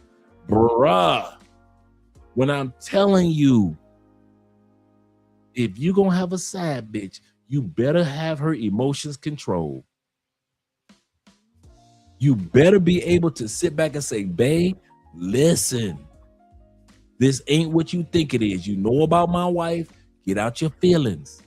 And the same thing with you niggas. If your side chick go out on a date, you better keep your motherfucking mouth shut. Stop asking them bitch ass questions about who is that? Who is that nigga? If I find out you got enough, nigga, if you don't shut your bitch ass up. Do you not know your wife gonna recognize them fucking emotions? You gonna get your ass caught.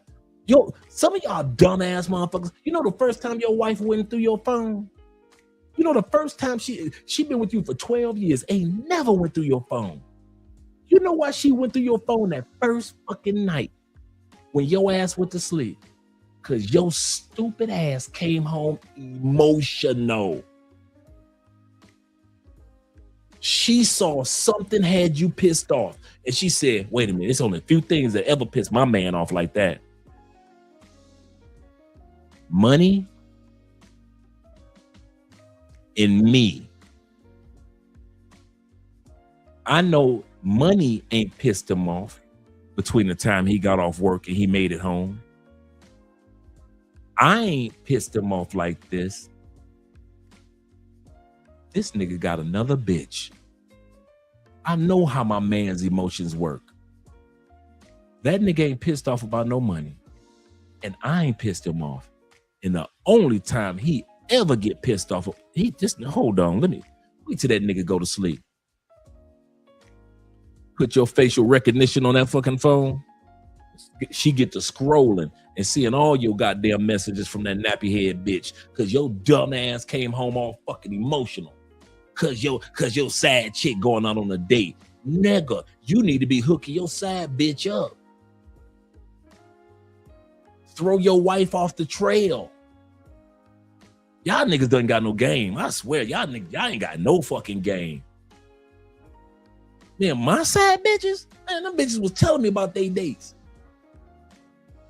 Them bitches was telling me about their dates. Don't let it be a married side bitch.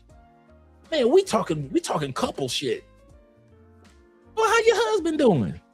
When did he get the contract for that? Well, congratulations. Well, y'all gonna build another house. When y'all gonna build another house? Well, how the boys doing? What? When? Oh my God, I'm getting old. They about to graduate already? That's how I talk to my side chicks. She gonna go home in a good mood, and I'm gonna take my ass home in a good mood. Not like you old bitch motherfuckers. Soft as hell. Some of you niggas ain't built for side bitches. You ain't built for no side bitch. Now, I ain't not saying that I'm cheating on Andre and none of that stuff. I'm talking about the old Andre. And I can tell some of you niggas need to take your ass home to your girlfriend. You ain't built for a side bitch. You too emotional. You too emotional. I ain't never had a side bitch that I gave a fuck about getting some more dick. All I care about is, bitch, okay, wear a condom or I'm gonna start wearing condoms. That was the law. If you get some other dick, I ain't tripping. Cause my rule was this. The truth, I was hoping all my side bitches would fall in love anyway with somebody. Why? So I could replace that bitch with a new side bitch. I don't need my side bitches falling in love with me. What the fuck wrong with y'all? Never let your side bitch fall in love with you. Ever. Ever. Let that bitch find a boyfriend, a future husband. Make sure you go to pray for your side bitch to get a man. They are replaceable. I don't know why you motherfuckers want to sit up here and fall in love with a side bitch. And I love my side bitch, man, like I love my wife, man. Man, this ain't the fucking 40s and 50s where you taking care of two households. Man, I don't give a fuck what you saying, Dre. After this show, I'm going right over to my side bitch house after this show. Go. And then when your wife leave your dumb ass and take 50% of that shit, do not blame that shit on modern women. Do not blame that shit on black women don't like black men. I don't want to hear none of that bitch made shit. I don't want to hear none of that bitch made shit when she take you for half your shit because you didn't know how to play the game. Some of you niggas got divorced because you didn't know how to play the fucking game. That bitch called my wife. I was like, you know what? I fucked up. I broke the rule. I let the bitch fall in love. My wife said, true story.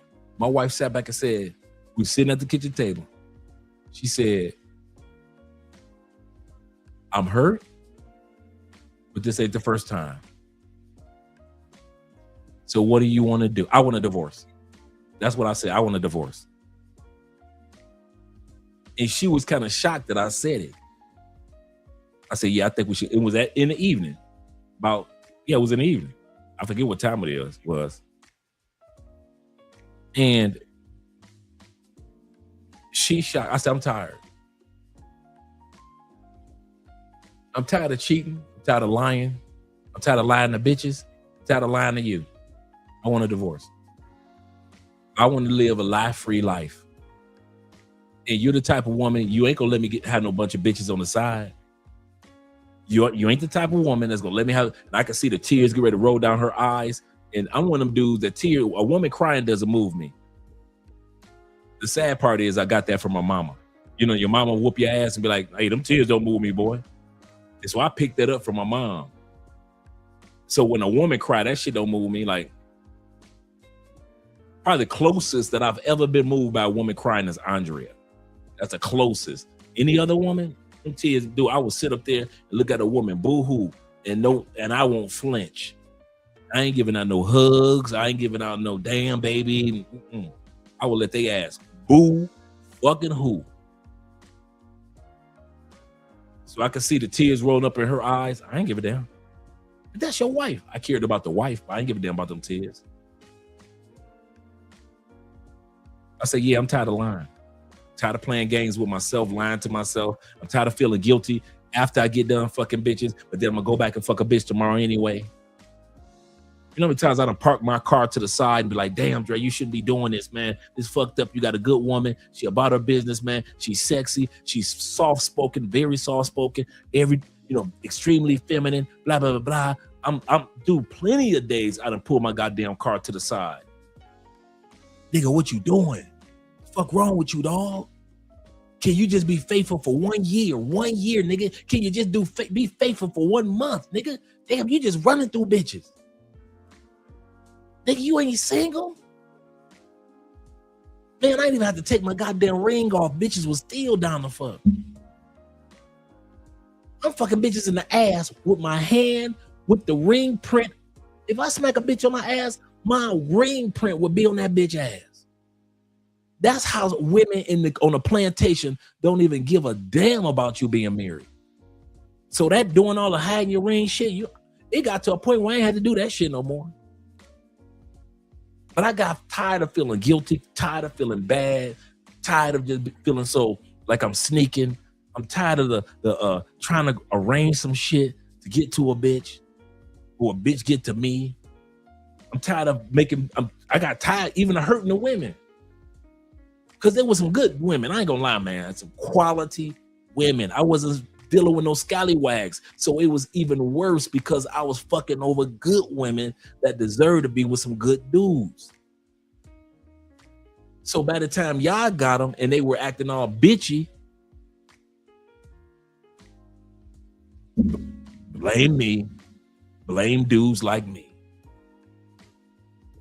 So I got tired. That's one of the reasons why I don't cheat now, bruh. That shit ain't worth it to me, man. That shit, man. I live in South America, as you guys well know. I see bad motherfuckers all day long. And I stay to in my lane with my wonderful wife, and I sit my ass down, bruh.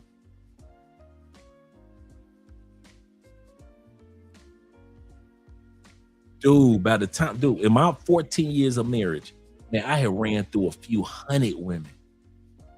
I wasn't no 5, 10. Dude, I was running through the motherfuckers, dog. Running through them.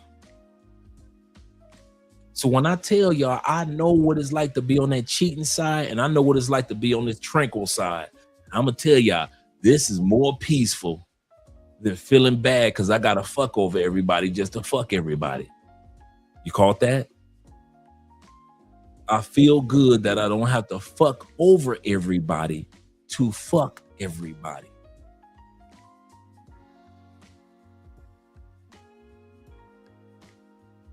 I get a chance, dude. I remember we first started doing this live stream, bro. I'm doing this show, Love Crossing Borders. One of the things that I love about Andre and I with this, we are genuine. The love you see with us is real fucking, ain't no faking off camera. Ain't no she mad at me and then I'm mad at, ain't none of that shit, Pop. Dude, it's real. Ain't no performance love on camera. We don't sit back and take photos and smile and be like,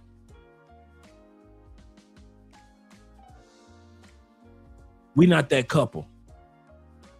And I'm gonna tell y'all, I ain't gonna fuck it up. Y'all can fuck y'all's up in another country. You can fuck your foreign relationship up with a good woman. But I'm gonna tell y'all, as for Dre, I'm gonna sit back with popcorn and watch you fuck yours up over these bitches. I'm not. Dude, I know what it's like to fuck your shit up over some bitches. And I'm not going through that again at all. At all. I'm gonna sit my ass back, enjoy my wonderful wife, enjoy my wonderful life, and enjoy my brothers. That's it. I'm good. I'm good. I got y'all. I got my wife. I got my life. I'm good. And I got all these countries we get to visit. I'm good. Fuck that. I've been there, man. That shit is not worth it. T-Mac said, he said, I know that you love, I know the Spence love is genuine. T-Mac always around us. He said, Dre can't hide his feelings. Yeah, for Mr. Spence. Facts. Some of you guys saw me with that photo when I was on the yacht in Miami, looking all sad. He said, I could see Miss Andrea when he was in Medellin. Yeah, that's true too. He was back in Cali with the quickness. When it was me, T-Mac, and Richie Mac in Medellin, and I was like, man, we were supposed to be together like several days. Man, I probably disappeared like day 2, day 3. I'm like, I'm out. He ain't lying. He said Dre went from Dre the Ripper to Dre the monk priest. Yeah, man. Seriously, man. I'm good. I am good, bro. I'm happy for y'all, but I'm happy for me for not fucking up the way I used to fuck up. I was a professional when it came to cheating, bro. It was, some dudes that cheat, but you wasn't doing it like me, bro. Me and my crew, all of us was out there in them streets. Bad. With none but husbands with money. You get a bunch of husbands, some motorcycles, and money. We acting a fool in every city we go to. Let's go on back to the providers. Let's go on back and see what's going on with the providers. Let me keep my mouth shut because we got to get to the short section of the Passport Bros too. We got to show, we're showing the Plantation Bros, but then we got to show the Passport Bros. The provider man. The provider man is not going to be so frivolous with his money. The provider man is going to take care of and provide for his woman only. I'm going to answer that one in a minute. AMS, that's a good question. If you're not his woman, you will not be provided for. When you go on dates, he's going to take care of the dates and little things like that. But when it comes to paying bills, when it comes to getting your hair and your nails done, paying for your maintenance and all those things, the provider man is not going to do that for a woman that does not belong to him. If he's investing into a woman, it's because he sees a future with that woman. He wants a woman that he can invest in, a woman that's worth spending his money on. And he's going to take a little bit more time to determine if she's worth spending money on. He's not going to just go out here and just give money to every old body. Those are the types of men that you want. You don't want a man that's going to give everybody fucking money. You want a man that is financially literate and financially stable to the point where he understands that you can't spend all this money on all these women because you'll end up with nothing at the end. And then when you are trying to find a wife, or when you do find a wife, now you have nothing to give her because you done gave it to all the hoes. You done gave it to all the women. Okay. So that's a provider man. If a man has the ability, the mind, the mental sharpness, and the fortitude to come into your life and provide real infrastructure, then he is a provider. There are seasons in a person's life where they 50 might not look like half the bills, but if he shows up in other ways to supplement and make it make sense, you got to understand that. And I'm sorry, ladies, I'm not sending this as a shot to discourage you, sending it as a shot to wake up. If the only thing you know of provision is a paycheck, then you know nothing of it. If that's what you think a man being a provider is, you have no clue what a real provider is supposed to do. That's why so many kept women are lonely. Men have a lot on their plate when they're at work, a lot of stress. Like that's their job. Like, they have to be hard workers. They have to bring home the money. And I think it's our job to just be so supportive and like give them that encouragement. I'm so proud of you. Send them little texts of the day. I'm really proud of you. Be patient with them. Know that if they're coming home from a 14-hour day, maybe they're not going to be in the best spirits. Right. And just to be there and just to be their rock and to be patient and to understanding and not to be like, well, I need this and I need love and I need, we tend to do that because we're women and we're emotional and we need love, but just to be, so very true. patient. I love that you say that. And you know what? Men so often don't love the way that we do. Like, a lot of the time they are not as emotional as we are. They're not as affectionate as we are. And so to constantly badger them is not going to get that affection out of girls. Like, when you're with a man, if you have the pleasure of being with a man who is going to grind to build you up a beautiful future, who's going to work as hard as he can and sacrifice things for himself, sacrifice leisures and joys for himself in order to build a kingdom for you and your future family, realize that he's grinding for you and support that. I don't need to be spoiled. I don't need to ask for this, and that. I shouldn't be expecting him to buy me all these things.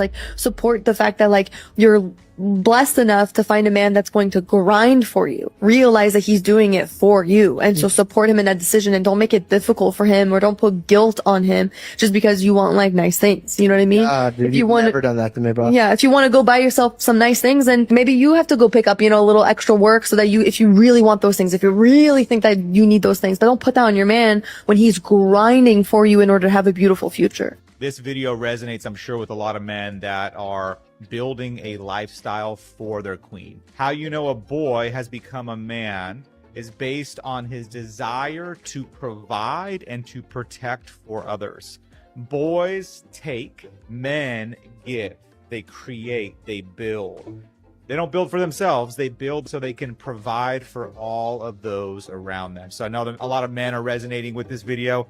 And women, if you have a man like that, congratulations, you won the lottery. All right, ladies, the buck is in right here. The facts, the statistics, support your man, support your dude, because if he feel that and you got the right man, he is going to go 10 times harder. The bag is coming back home. Don't worry, boo boo. We got this. Don't worry, baby. I got this. I'm taking on the world because my baby told me to, and she told me I can do. She said this is very possible. Go tackle this. Go knock this out and bring it back home. No problem. I'm trying to tell you, support your man, ladies. That's a power all in its own. Just saying, hey, baby, I got your back. I'm here for you when you get back, when you get done doing what you're doing. You got this. Hang in there. How you doing? All the good stuff that I forgot and all of the above. Support your man, because we need it, y'all. We need it. And it just gonna make life just that much better just by you giving it. It's real simple. Real simple. Men are not that complicated. Yeah. To be honest, that's what women don't get. You got to make sure your man is good internally because the world beat them up every day. And if somebody calling, especially if the man making some money, everybody calling, can I get this? Can I get that? But nobody stopped to say, how is your day? Good morning, good afternoon. Simple shit like that means the world to men. $1 billion. Simple shit. You get like, y'all want to fuck a few bitches, but y'all want somebody that genuinely love you. So when you get me in your life, motherfucker, I'm gonna love the shit out of you. This woman is my favorite. Her line, the world beats him up. You got to make sure you understand that when your man leaves the house, the world beats him up each and every day. And you're absolutely right. If your man is walking out of the house and he's going to a job each and every day, he is battling things that you don't see, that you don't always know. He's also sitting there contemplating, I've got to leave the house each and every day. I've got to leave my family to go make money for my family. I've got to deal with all those things, all the problems, all that stuff. And again, I know you guys do it as well, but man, when you have your lady that understands that, appreciates you, and is your safe space when you come home, guys, again, ladies, we will walk through walls for you. We will do anything for you. We will literally give you the world when we have that safe space and you become that person for us, guys. Absolutely love this. All right. And then we're going to end it with the best of the best, the Passport Bro experience. Yes, sir.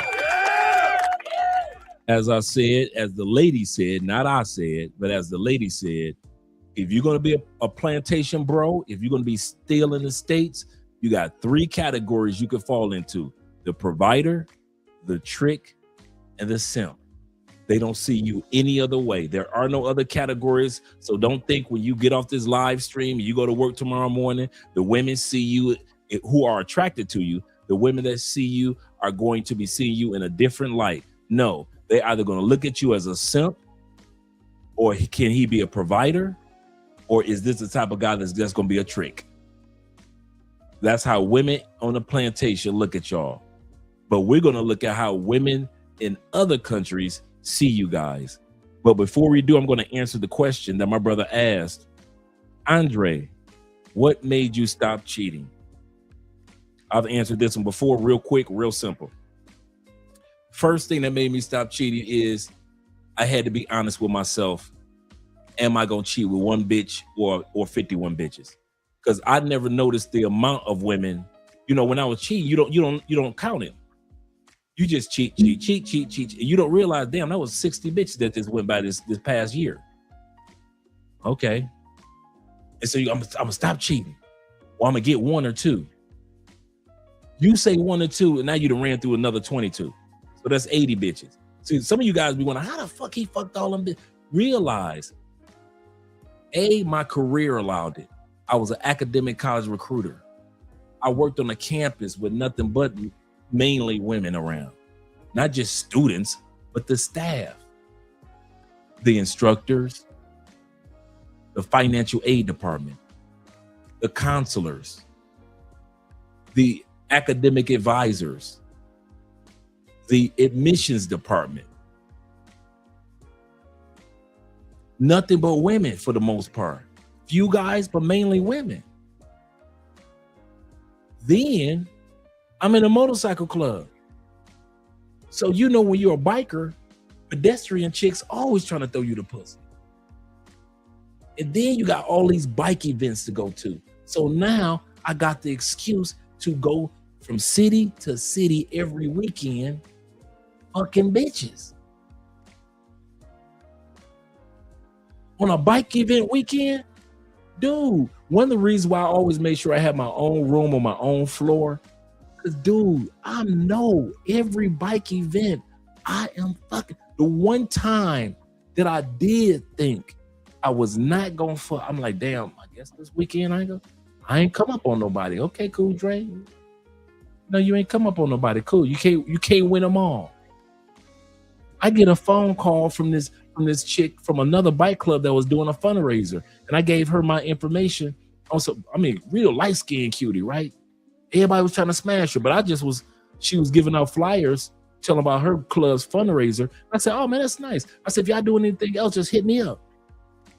So I'm on some networking type thing. I get a call. This had to be 10 o'clock at night. I don't care what bitch is over in your hotel room. Tell her to get the fuck out. I'm on my way. Okay. Wasn't nobody in my room. But you know how I played it. Stop playing with me. Because if I tell her to leave, you got to come here. Tell that bitch get the fuck out. All right. Ain't nobody going to be here when you get here. My room number is, wasn't nobody in my room. Another bike event, that's when I met the airline stewardess. One night, fucked her. The night after that, I fucked the cutie that worked at the front desk. That's the one that invited me to go to church with her and her boyfriend. So I kept somehow, some way, put myself in all these atmospheres of being able to get multiple women real fast, real easy. So that's how I got my numbers up. It wasn't like because I was just player. It's because women are hoes. In many cases, not all, most women are good women. I can say that, but there are too many women that out there that ain't right. At home in the bike world, they had their husbands and their kids. Boy, they be on a bike event with their girlfriends, and they're the biggest heifers, and they sucking and licking on every man they can. So that's how I got my numbers so high. And so to thyself be true, Andre.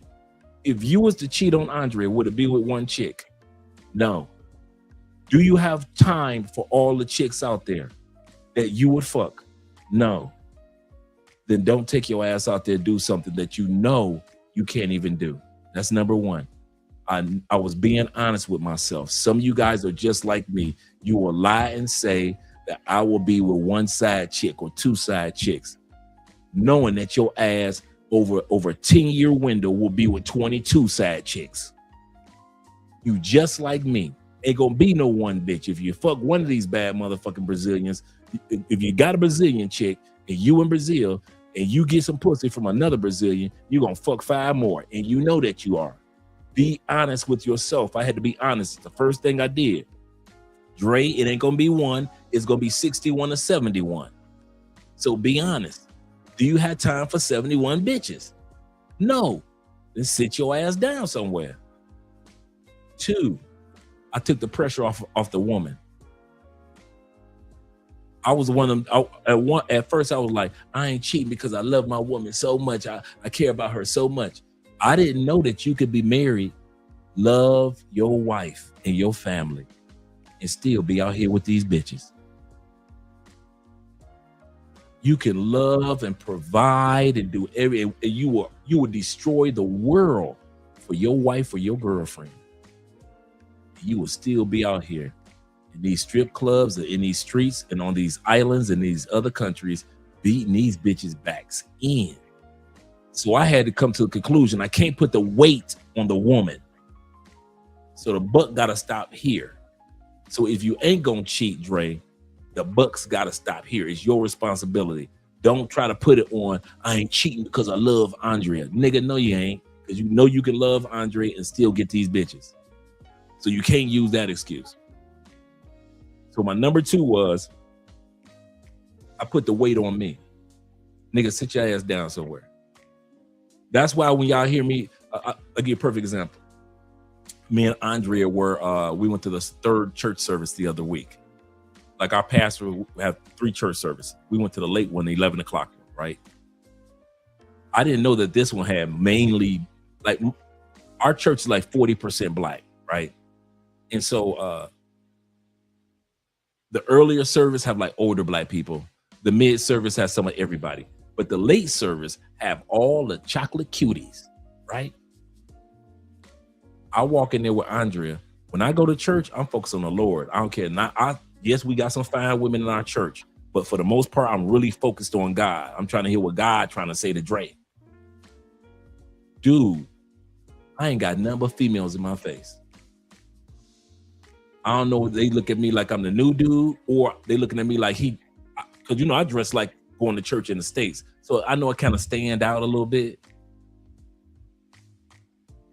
But I'm trying to focus on the Lord. And every time I turn around, it's females breaking their neck. And they some baddies. And I'm like, And I told Andrea, we ain't going to 11:30 service no more. No. I don't need bitches in my face. I don't need that type of temptation. I don't need bitches in my face like that. I don't put it on Andrea. I put it on me. I go to clubs that I'm comfortable in. If I go out to the clubs, if you ever notice, 99% when I go out, you dudes are in town. I do not go out dance. As much as I like to salsa dance, merengue, bachata, I don't go out dancing unless you dudes are there.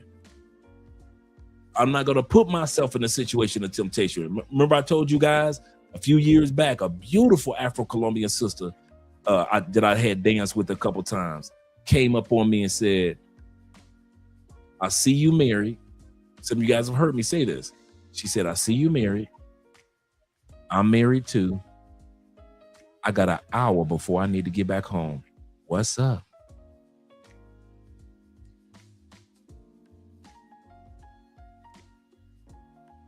She was so fucking fine.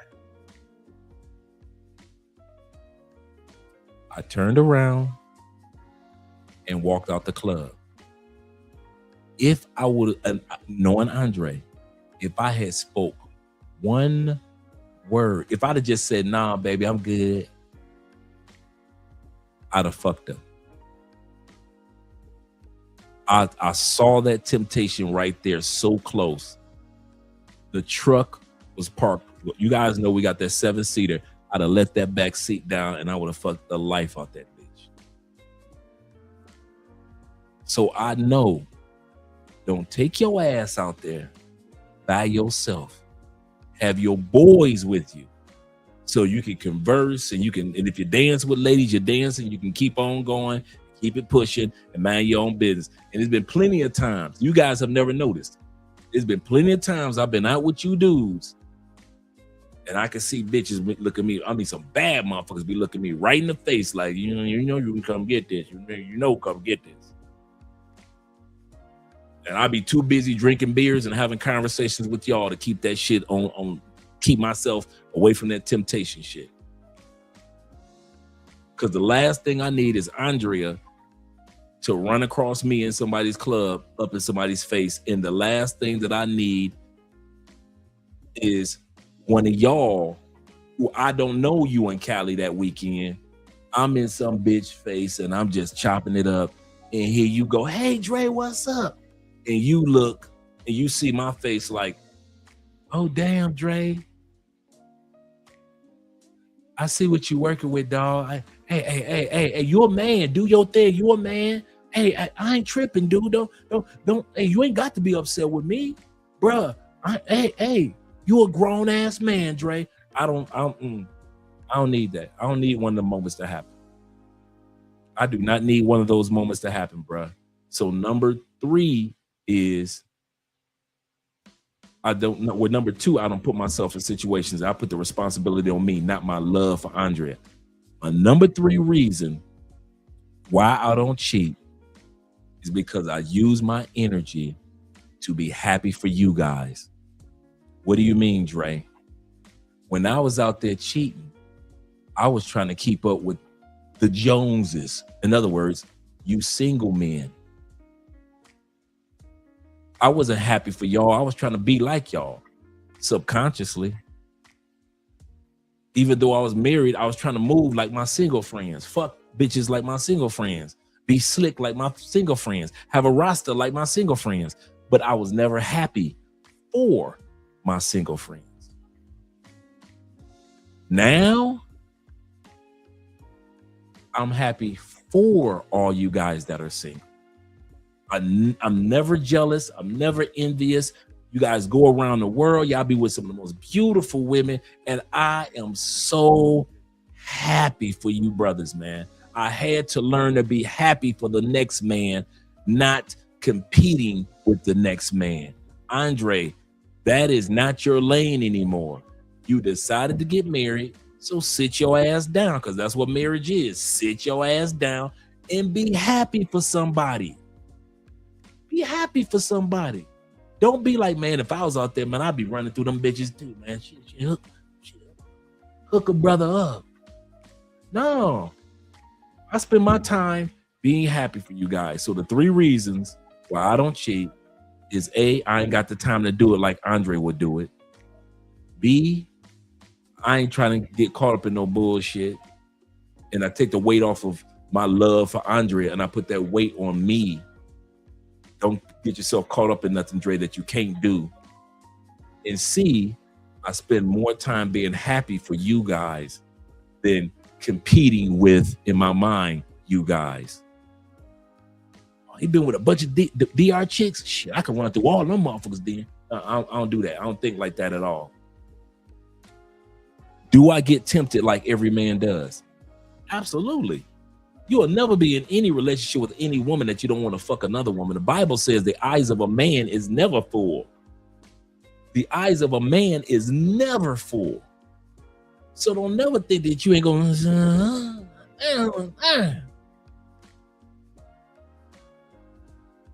But can I act on it? Nope. Ain't got the time, ain't got the mind. And when I get done with it, what I'm gonna do with it anyway? I'm gonna fuck her maybe 2 more times. I'm gonna throw ass into the trash like I normally do with most of them. That's how I was. I fuck them. I treat them like a postage stamp. I lick them. I stick them. I send them on their motherfucking way. Then the next one, I lick her, stick her, send her on her way. Lick them, stick them, send them on their way like a postage stamp. And that's how come I went through so many. I got no emotional connections with them. I was just going through them. And by the time I looked up, I'm looking at 301, 304. How the fuck you married 14 years? Some dudes cheat with maybe 3 bitches. How the fuck you get the 304 bitches you done cheated on your wife with, nigga? What are you doing? What are you doing? 14 years gone. You been acting a goddamn fool. You just ain't been married at all, Negro. You ain't even try to hide it. So no, I know. Sit my ass down somewhere, man. You know, Alpha Male's tragedy is a single man. I'm happy for him. MTR, single man. I'm happy for him. Coach Greg Adams, single man. I'm happy for him. All you guys out there, you are single men that are single men that ain't got a girlfriend or a wife, and you got a girl here and a girl. I'm happy for y'all, man. I ain't tripping on that shit. All you dudes that are married, or got a girlfriend, but your girl is cool with you having a side chick, I'm happy for y'all, dude. I am not envious of you dudes, not one bit. Been there, done that. So I don't trip on it, man. I kid you not. My brother Keith, shout out to Keith being in the building. Keith Mack says this. He say, man, when will it end? Coach Greg Adams is now attacking MTR. We're going to look at that one tomorrow. Attacking MTR about his trip to Thailand. Ish is getting ridiculous. This is crazy. This man could not take a trip without everybody tripping. That is so true. We're going to look at that one tomorrow, Keith Mack. Shout out to you, brother. So, yeah, that's my answer, guys. Those are my 3 reasons. I really can't put it any other way. Yeah, Coach Greg Adams, he's 5'4". Yeah, he's a small dude, man. He is small, bruh.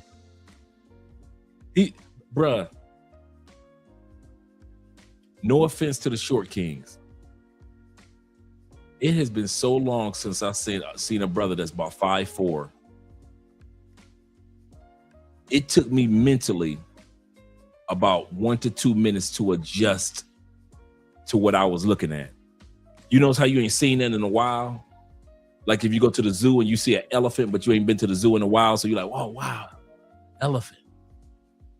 To see a dude that short, and Coach Greg Adams is not like, he doesn't look. You ever see people that don't look short, they just look shrunk? They look like a smaller version. They don't look just short. Short is one thing, like Wolverine in the comic books is short. He looks shrunk, like somebody was like, well, once upon a time there was a bigger version of Coach Greg Adams, and then somebody just, he looks just like Honey, I Shrunk the Kids. That's the part that kind of throws you off about Coach Greg Adams. It's not that he looks, he's short. It looks like he looks shrunk. Looks like he gives off such a big energy that he looks like somebody just took. So he looks like if somebody was to shrink 6'3" into 5'4", and what it would look like shrunk. So it's not just him looking short. That's one thing. I've seen short dudes, but you could tell when somebody just looked shrunk. And that's what throws you off about Coach Greg Adams. You be looking like, am I seeing what the fuck? And he's a nice dude. Don't get me wrong. Cool dude. Cool brother, man. But you still look at him like, what the? This? That nigga beard is taller than he is. Okay, let's put it like this. That nigga is a smurfling. Yeah, he is a short dude. Let me go ahead and go to the passport bros. This is the part I've been waiting on.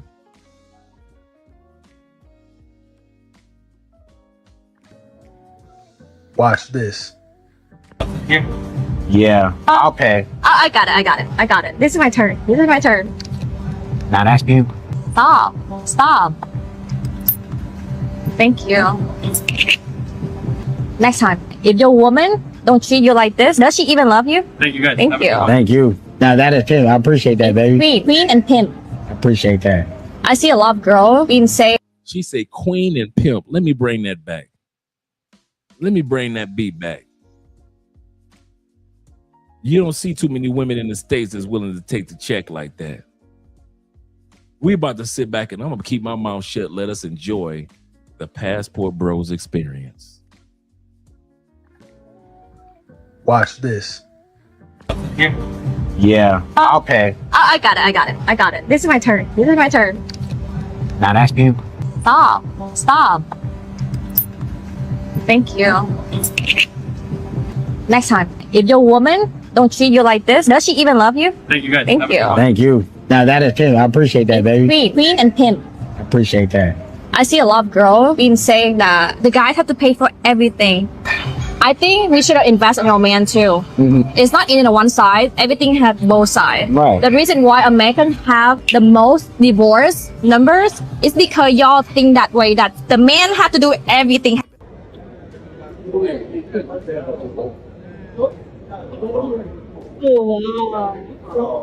This that airport treatment.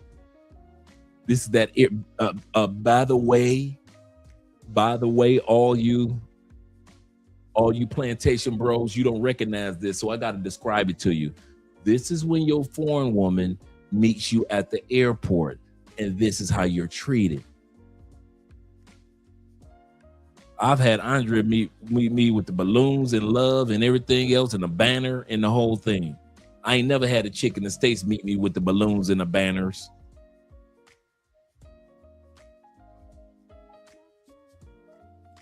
Just in case you guys on the plantation though, what's going on? Why they're kissing like that? That's called airport greeting.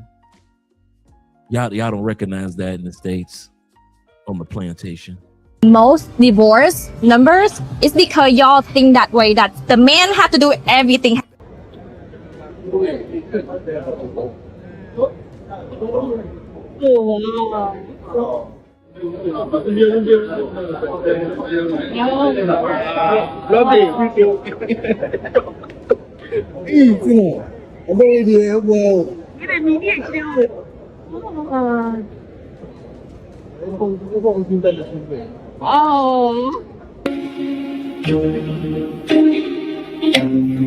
If you're Asian dating a black king,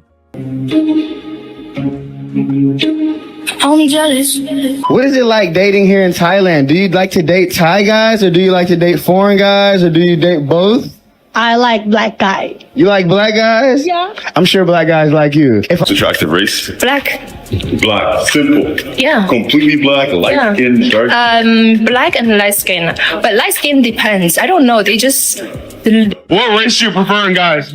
Black, obviously. Oh, you like black men?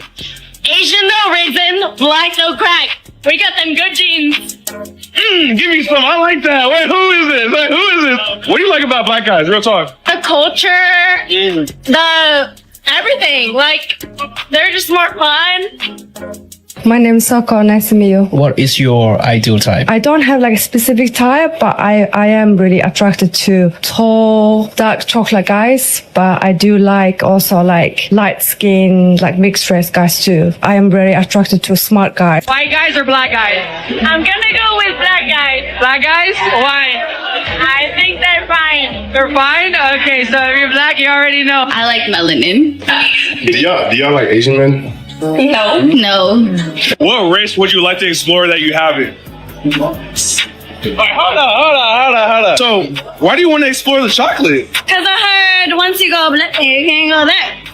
Are you currently dating someone? No, I'm not. I want to. Like, I'm searching like cute, like black boy in the club. Honestly, yeah, I'm not dating anymore. What type of guys do you like? I like guys, honestly. They're really hot. I really like dark skin. And they're really tall and muscular, honestly, than like Asian people. So I'm just dating like black people or like American. I don't have any fantasy, but just the fact that they're really really hot and treated me really nice, and there's big lips. Oh, you like guys with thick lips? Yeah, for sure. I know they're super hot with the thick lips. Just yeah. I like black guys. Whoa. Why? Why is that whoa? No, that's good. Why is that whoa? I was just like, whoa, like, damn, I'm sad. No, I'm just kidding. I'm not looking for anything. Oh, you like Spanish guys. No. I like only black men. To all African American men that asked whether or not they can find themselves good wives in Africa, yes, 100% you can find yourselves good wives in Africa. I'm sure you can find yourself a good wife anywhere in the world. But if you're moving to Africa, 100%, I can tell you now that Africa has of the most beautiful women, of the most kindest, understanding women. 100%. When You had jungle fever. Yeah. Black men are so beautiful. You know, it's crazy. All kinds of shade. My last bra Spanish, another bra don't speak no English, and they all be like, and they all say they don't mess with nobody but black men. I don't know what Because you guys have the culture. Black people have changed literally everyone. Like even from Europe, people want to act like the culture. They want to dress like the culture. You guys have literally you guys are the digital footprint. You guys like the blueprint. We just standing around this month. Yeah, that's why some women, some white women, they like to go ahead and rent themselves a black man for the night. You guys are from Poland, right? Okay. Yeah. How can a guy that is foreign from another country get a Polish girl? A beautiful, gorgeous Polish girl. It's really simple. If like really black. You like black guys? That's true. No, you just have to pay for the dinner, be kind, and then choose yours. Here's a running. Okay. Oh, if you're black, they start running for you. Really? And you're in good shape, good looking. They are yours. Just because I fucking speak Spanish doesn't mean I want a Spanish motherfucker. I like black chocolate. I like dark complexion. But I'm not attracted to light skin, So Yeah, I mean, I think everyone deserves their own price. So having a Uganda wife has been a lifesaver for me. It's been a life changer. Women in Uganda.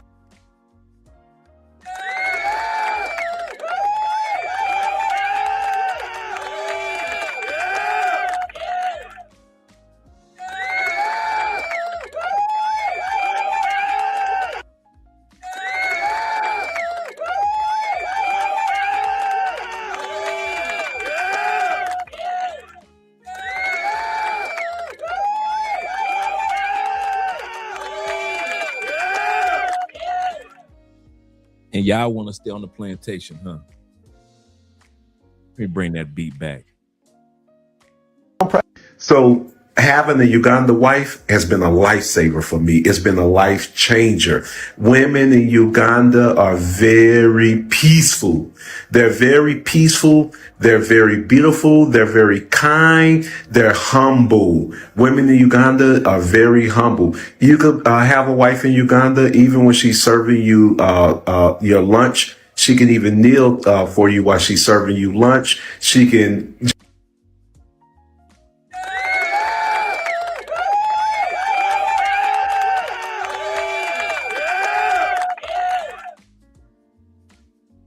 She can even kneel for you while she's serving you lunch.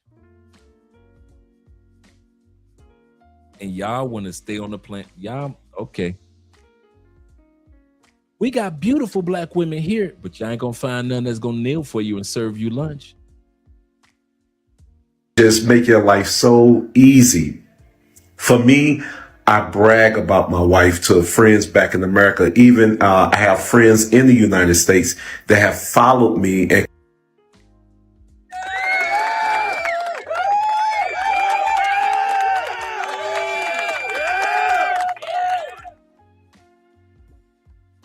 yes, sir.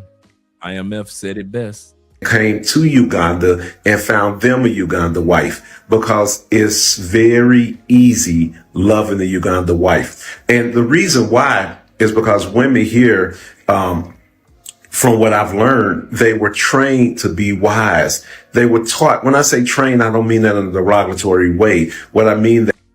Listen, man, I know as a Black American, we have a culture of having options, right? So we explore those options, but this ain't it, little bro. For my young Black brothers, no matter how much you explore your options, we still gotta be real with the fact that Black women are some of the most beautiful women on the planet. And let's just say you don't like Black American women, brother. We understand American culture has divided a lot of us, caused a lot of us to delineate, but we still got a continent full of beautiful African women, right? That are 10 times more beautiful than the average women you're going to see in Europe, the average woman you're going to see in South America, right? And even some of the women in the States themselves, brother. So give them a chance. Content like this ain't it. Black women will always be fine and they still deserve love.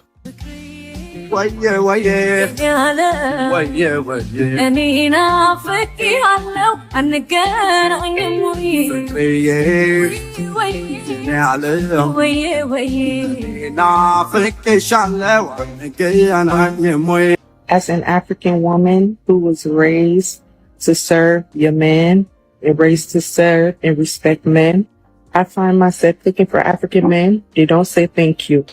She said, I find myself cooking for African men and they don't say thank you. That's right. No wonder O'Shea is in Uganda. Shout out to O'Shea Duke Jackson. But the same love that most African women give to African men, I give it to a Black man. Oh my gosh. If you take care of a Black man, cook for them, serve them. Now she's comparing Black American men to how they get treated by African men. African men don't know how to say thank you, but the Black man from the States, completely different breed. Let's bring that beat back. As an African woman who was raised to serve your man and raised to serve and respect men, I find myself looking for African men. They don't say thank you. But the same love that most African women give to African men, I give it to a Black man. Oh my gosh. If you take care of a Black man, cook for them, serve them, respect them, it will treat you like a queen. It will love the shit out of you. They will respect you. They will worship the ground that you walk on. I date Black men. I don't date African men. But most of the time, Black men will normally tell me that they are not used to being heard and seen and honored. They're not used to someone seeing them in a high level. Mostly people look down on Black men. But if you look up to them, it will love you right. Ain't nothing like having a good woman when you're broke. Cause even when you don't got it, she don't make you feel less of a man. She motivates you in a persuasive way without making you feel pressure. And when you don't have it, she don't hesitate to go in the pocket and pay the bill. It's sad cause some of you YNs may never in your lifetime ever get to experience that. These joints out here right now, they different. They on a whole nother wave. Back in the days, old heads used to tell me, man, you only get 3 good women in your lifetime. And when I stop and think about that, I'm like, damn, they actually might be right. Cause after you get some money, it's hard to tell who's there for you and who's just there for the ride. I may never in my lifetime ever meet a woman again that's there for me and not for what I've accomplished. But I ain't tripping because that's the lifestyle I chose. You know what I mean? I put my trust in the money, not the chick. You dig? But never mind that, man. I say that to say this, man. If you lucky enough to get a good woman while you broke, hold it down when you come up. Don't let the money cloud your judgment. Because most likely, everybody else after her is just going to be fly by nice. They just there for the lifestyle, you dig? But ladies, remember this. A man with a plan needs a woman who understands the process. Cheers. If you want to watch the full episode, check out my Patreon at Create a Steady Hustle. Cheers. Since y'all trying to change the definition of everything and now everybody's all confused, I'm about to break down the difference between... All right, and she broke it down. The simp that's on the plantation, the trick versus the trick and the provider on the plantation versus the passport bro. And you see how the passport bro experience is completely different from the airport to lunch to meals. The passport bro experience is different. Nobody can tell us otherwise.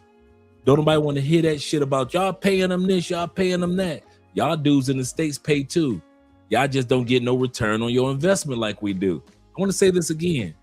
Everybody is paying.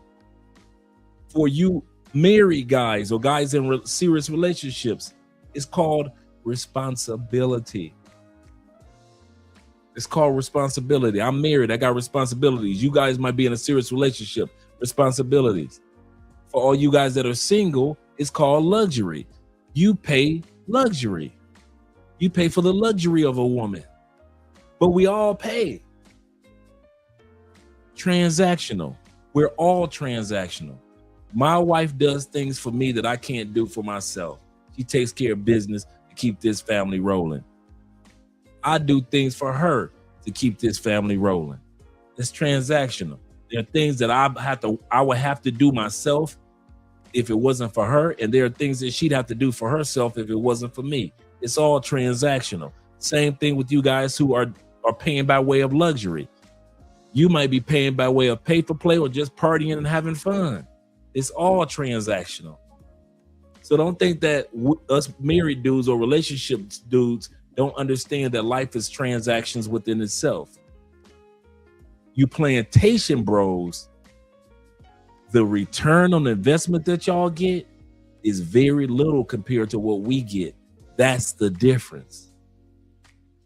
Some of you guys get a good return on investment. Statistics show most of you guys don't. That's why the divorce rates are so high in the United States. That's why they expect you to be baby daddies in the United States. That's why they expect you to cash app them and Venmo them, but you don't get nothing in return. Some of y'all might not even get no coochie, but they expect you to do the sugar daddy thing. What's my point? When it comes to passport bros versus plantation bros, keep your ass on that plantation. You are already accustomed to being treated like a simp, like a trick, like a provider.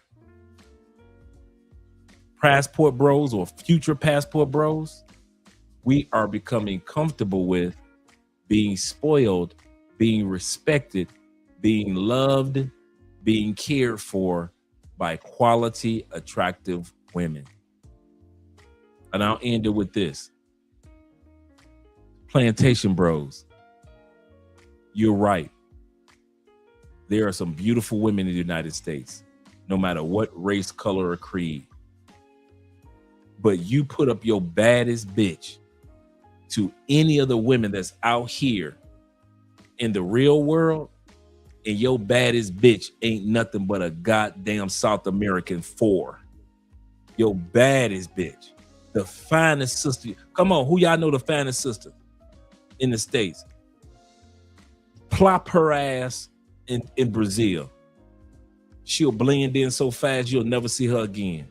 You'll forgot that she was in Brazil. She ain't nothing but a regular 4 or 5 in Brazil. Your finest Asian chick in the States. Go and plop that motherfucker in the Philippines. Them finest Philippine women will have her ass disappear. You will never see her again because she'll be a Philippine 3. Go and show us your baddest motherfucking mixed chick that you got in the States.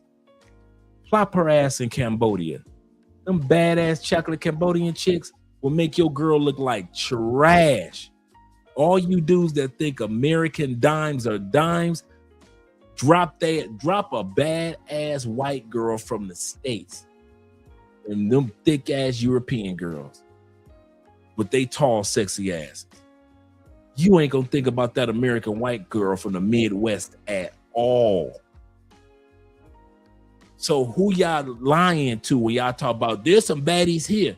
Not like the baddies out here. Yes, there are some baddies if you still stuck on the plantation. You ain't seen nothing else in your life. I remember the first female that made me think about life in another country. We were 17 years old in Detroit. You know, Detroit is connected to Windsor, Canada. So it's right there. In Canada, you can go drinking at 17. So we as kids at 16, 17, we piling in the Pinto and using our school IDs to get across the border because you ain't need no passport back then. And we was trying to get to this club called the Rock and Talk. I don't even know if it's still around. Rock and Talk. Shout out to the Rock and Talk. And we were walking, and I met this sister. Cutie, cutie, cutie. And she had a French accent. And it was the most beautiful thing I had heard in my life at that time period. A black woman with a French accent. And we were just asking for directions, and we just wanted to hear her talk and talk and talk. And she told us that she's from Quebec, and in Quebec they speak French. And that was my first introduction to the beauty, the kindness, because she was very helpful. And the fact that there were black women in other countries other than America or the continent of Africa. In other words, as long as you on the plantation, bros, you will think that your women are the best and the only. But once you leave, you'll realize the women that are in the West are the leftovers. When you ain't got nothing else in the kitchen to eat, yeah, you're going to eat them leftovers. And the women outside the United States, well, they are the main course meal.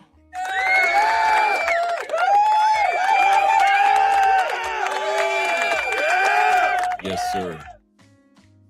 My brother Zeta says, Dre not lying. He said the dark-skinned Cambodian chicks, it's almost non-competition with the U.S. Western women of any competition at all. At all. That's why when we travel to these other countries, if you notice, it becomes easier and easier and easier not to date, mate, or marry women in the States. You just look at them, say, you notice, oh, she fine or she cute, and you just keep it pushing. Oh, she's sexy, and you just keep it pushing. You just keep it going. You see some Miami nightlife bitches, and you be looking like, you just a regular ass Venezuelan. You just a Venezuelan with some makeup on and an address in America. That's all you are. You be seeing them Venezuelans and the Cubans, them badass Cubans in Miami, and you be looking like, bitch, I know what you look like in Cuba. Okay? You can fool these Americans, but I know what you look like in Venezuela. You just a regular everyday Venezuelan cutie. You come to America, you stepping out of Lamborghinis and shit and Bugattis. Bitch, you ain't a Bugatti, bitch. American men do not be realizing that bitch is not a Bugatti, bitch. She's stepping out of Bentleys and shit. That is not Bentley pussy. That's just a regular ass Colombian female that worked at goddamn Exito. She was a cashier before she came to the United States. Now you motherfuckers thinking she deserved Bentleys and Bugattis. No, that bitch is a regular ass cashier at Frisbee's chicken. Frisbee's chicken. And y'all be putting these bitches in Bugattis and Bentleys. Bugatti, Bentleys, and BMWs and Beamers. What the hell wrong with y'all? That's why we be trying to tell y'all, get plantation bros. That's why we try to tell y'all, get a passport, bring your ass out here, alpha male strategy, so you can see what we're talking about.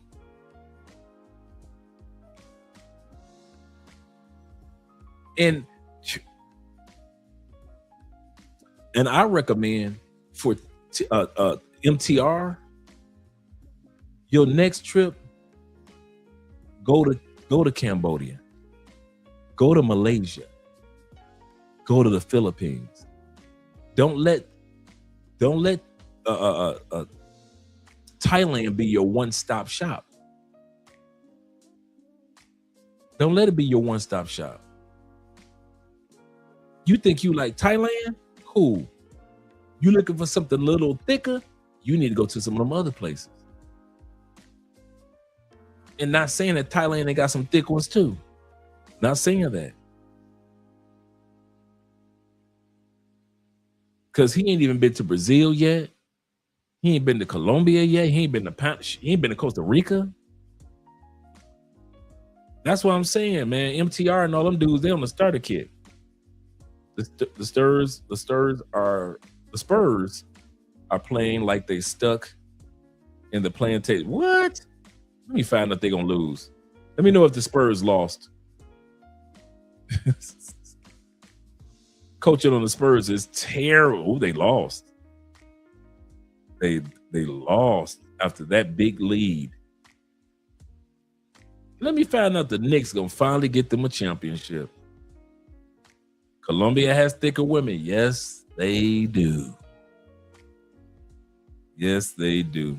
Oh, the game is tied right now? Man, that's crazy, man. That's crazy. That game should have been over. But hey. What's the score? Okay, so who's leading? You just put the score up. Who's leading?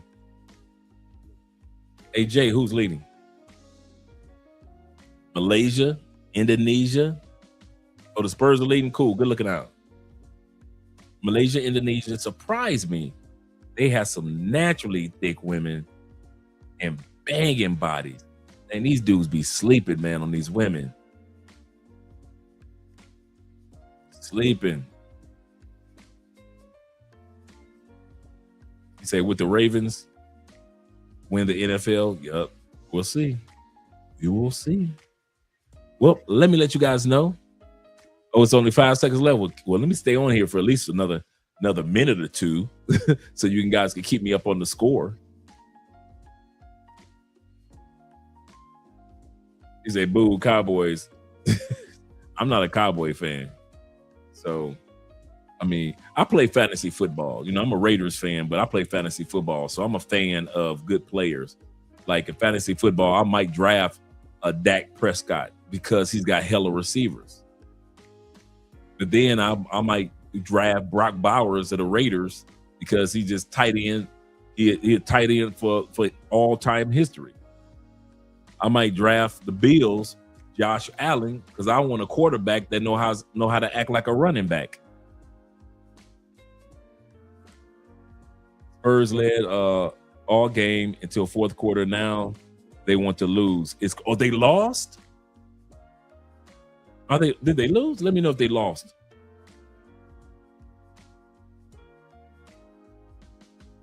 Let me know if they lost. Oh no. Oh, so did they lose or win? Let me, you guys. Slow down on that Cowboys hate, players. And if you're a Cowboy fan, you know everybody has not liked y'all since they came out that little movie talking about America's team. Oh, 5 seconds left, DJ. Okay, cool. That's what messed up the Cowboys, not the Cowboys themselves, but that America's team. Oh yeah, y'all messed that up. Shout out to the Eagles. Hopefully y'all do something. Y'all need some receivers. Y'all got Devontae. I believe y'all defense is monsters. Offensive line is great. I think Saquon is going to come back and do some great. New York just won. Damn, yep. Boom. Spurs playing too much. They playing too much. 1 second left. The Knicks are up. Let's see. With the 1 second shot, there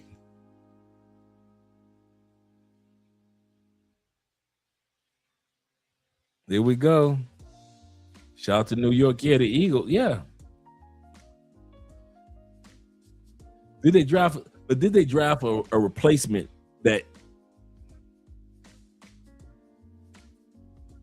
Let's put it like this. Devontae Smith is, and a lot of people don't know this, Devontae Smith had one of the greatest college football careers for a receiver of all time. He had 1 year that was like a record-breaking NCAA year. So he can be a receiver number one. Can he be receiver number one in the NFL though? Because he's a small dude and it's been a few years. He's got some wear and tear on his body. Can that new rookie that you guys got keep some of that pressure off of Smith? That's the question. Oh, he just put on 15 pounds of muscle. Okay, cool. Shout out to the Knicks. Congratulations to all you New York Knicks fans.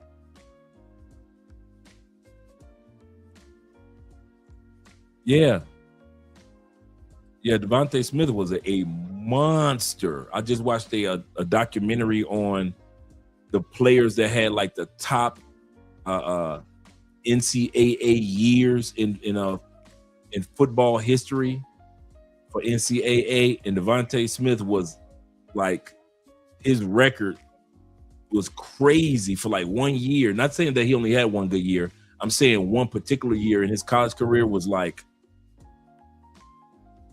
record-breaking, crazy numbers.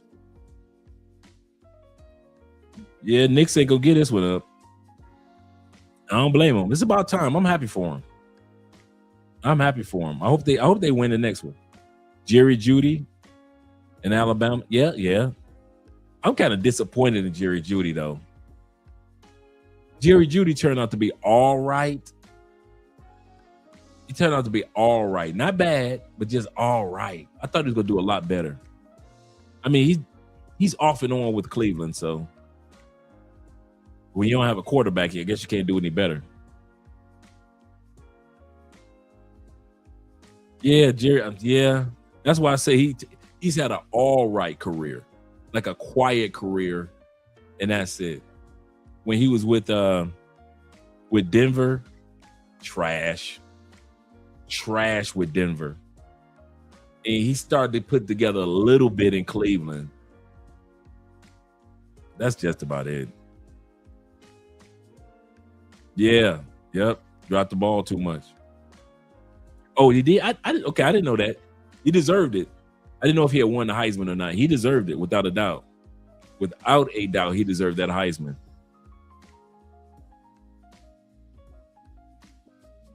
Yeah, Kobe did say that the game's not finished. He did say that. Spurs playing like trash.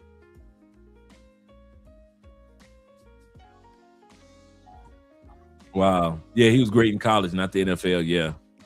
Yeah. Okay, all you fantasy football guys. Let me let you guys go. Enjoy the rest of your evenings. I'll be seeing you guys tomorrow. We're going to be looking at Coach Greg Adams act a fool. That's what we're going to be looking at. Yeah, finally Spike can die in peace. Right? Spike been looking for this one forever. Spike going to be crying, man. Spike is going to cry. Yes, he has been. Shout out to Growth Talk. He gave us the final numbers. 07, they deserve it. For them to be down, those amount of points. The greatest comeback in NBA Finals history by 29 points. I do not blame them. Everybody gonna get some pussy tonight. Everybody gonna get some pussy tonight. Yep, the World Cup started this week. Colombia won so far. A 40-point comeback. Goodness gracious. 40 points. New York earned that one. They earned this championship. Shout out to New York. Spike Lee looks like sweet tea. I ain't mad at him. One more to go. I am happy for them. I kid you not. Let me let you guys go. I'll see you guys tomorrow. Let me get the outro video. Get an outro video in. And let's go here.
look at this.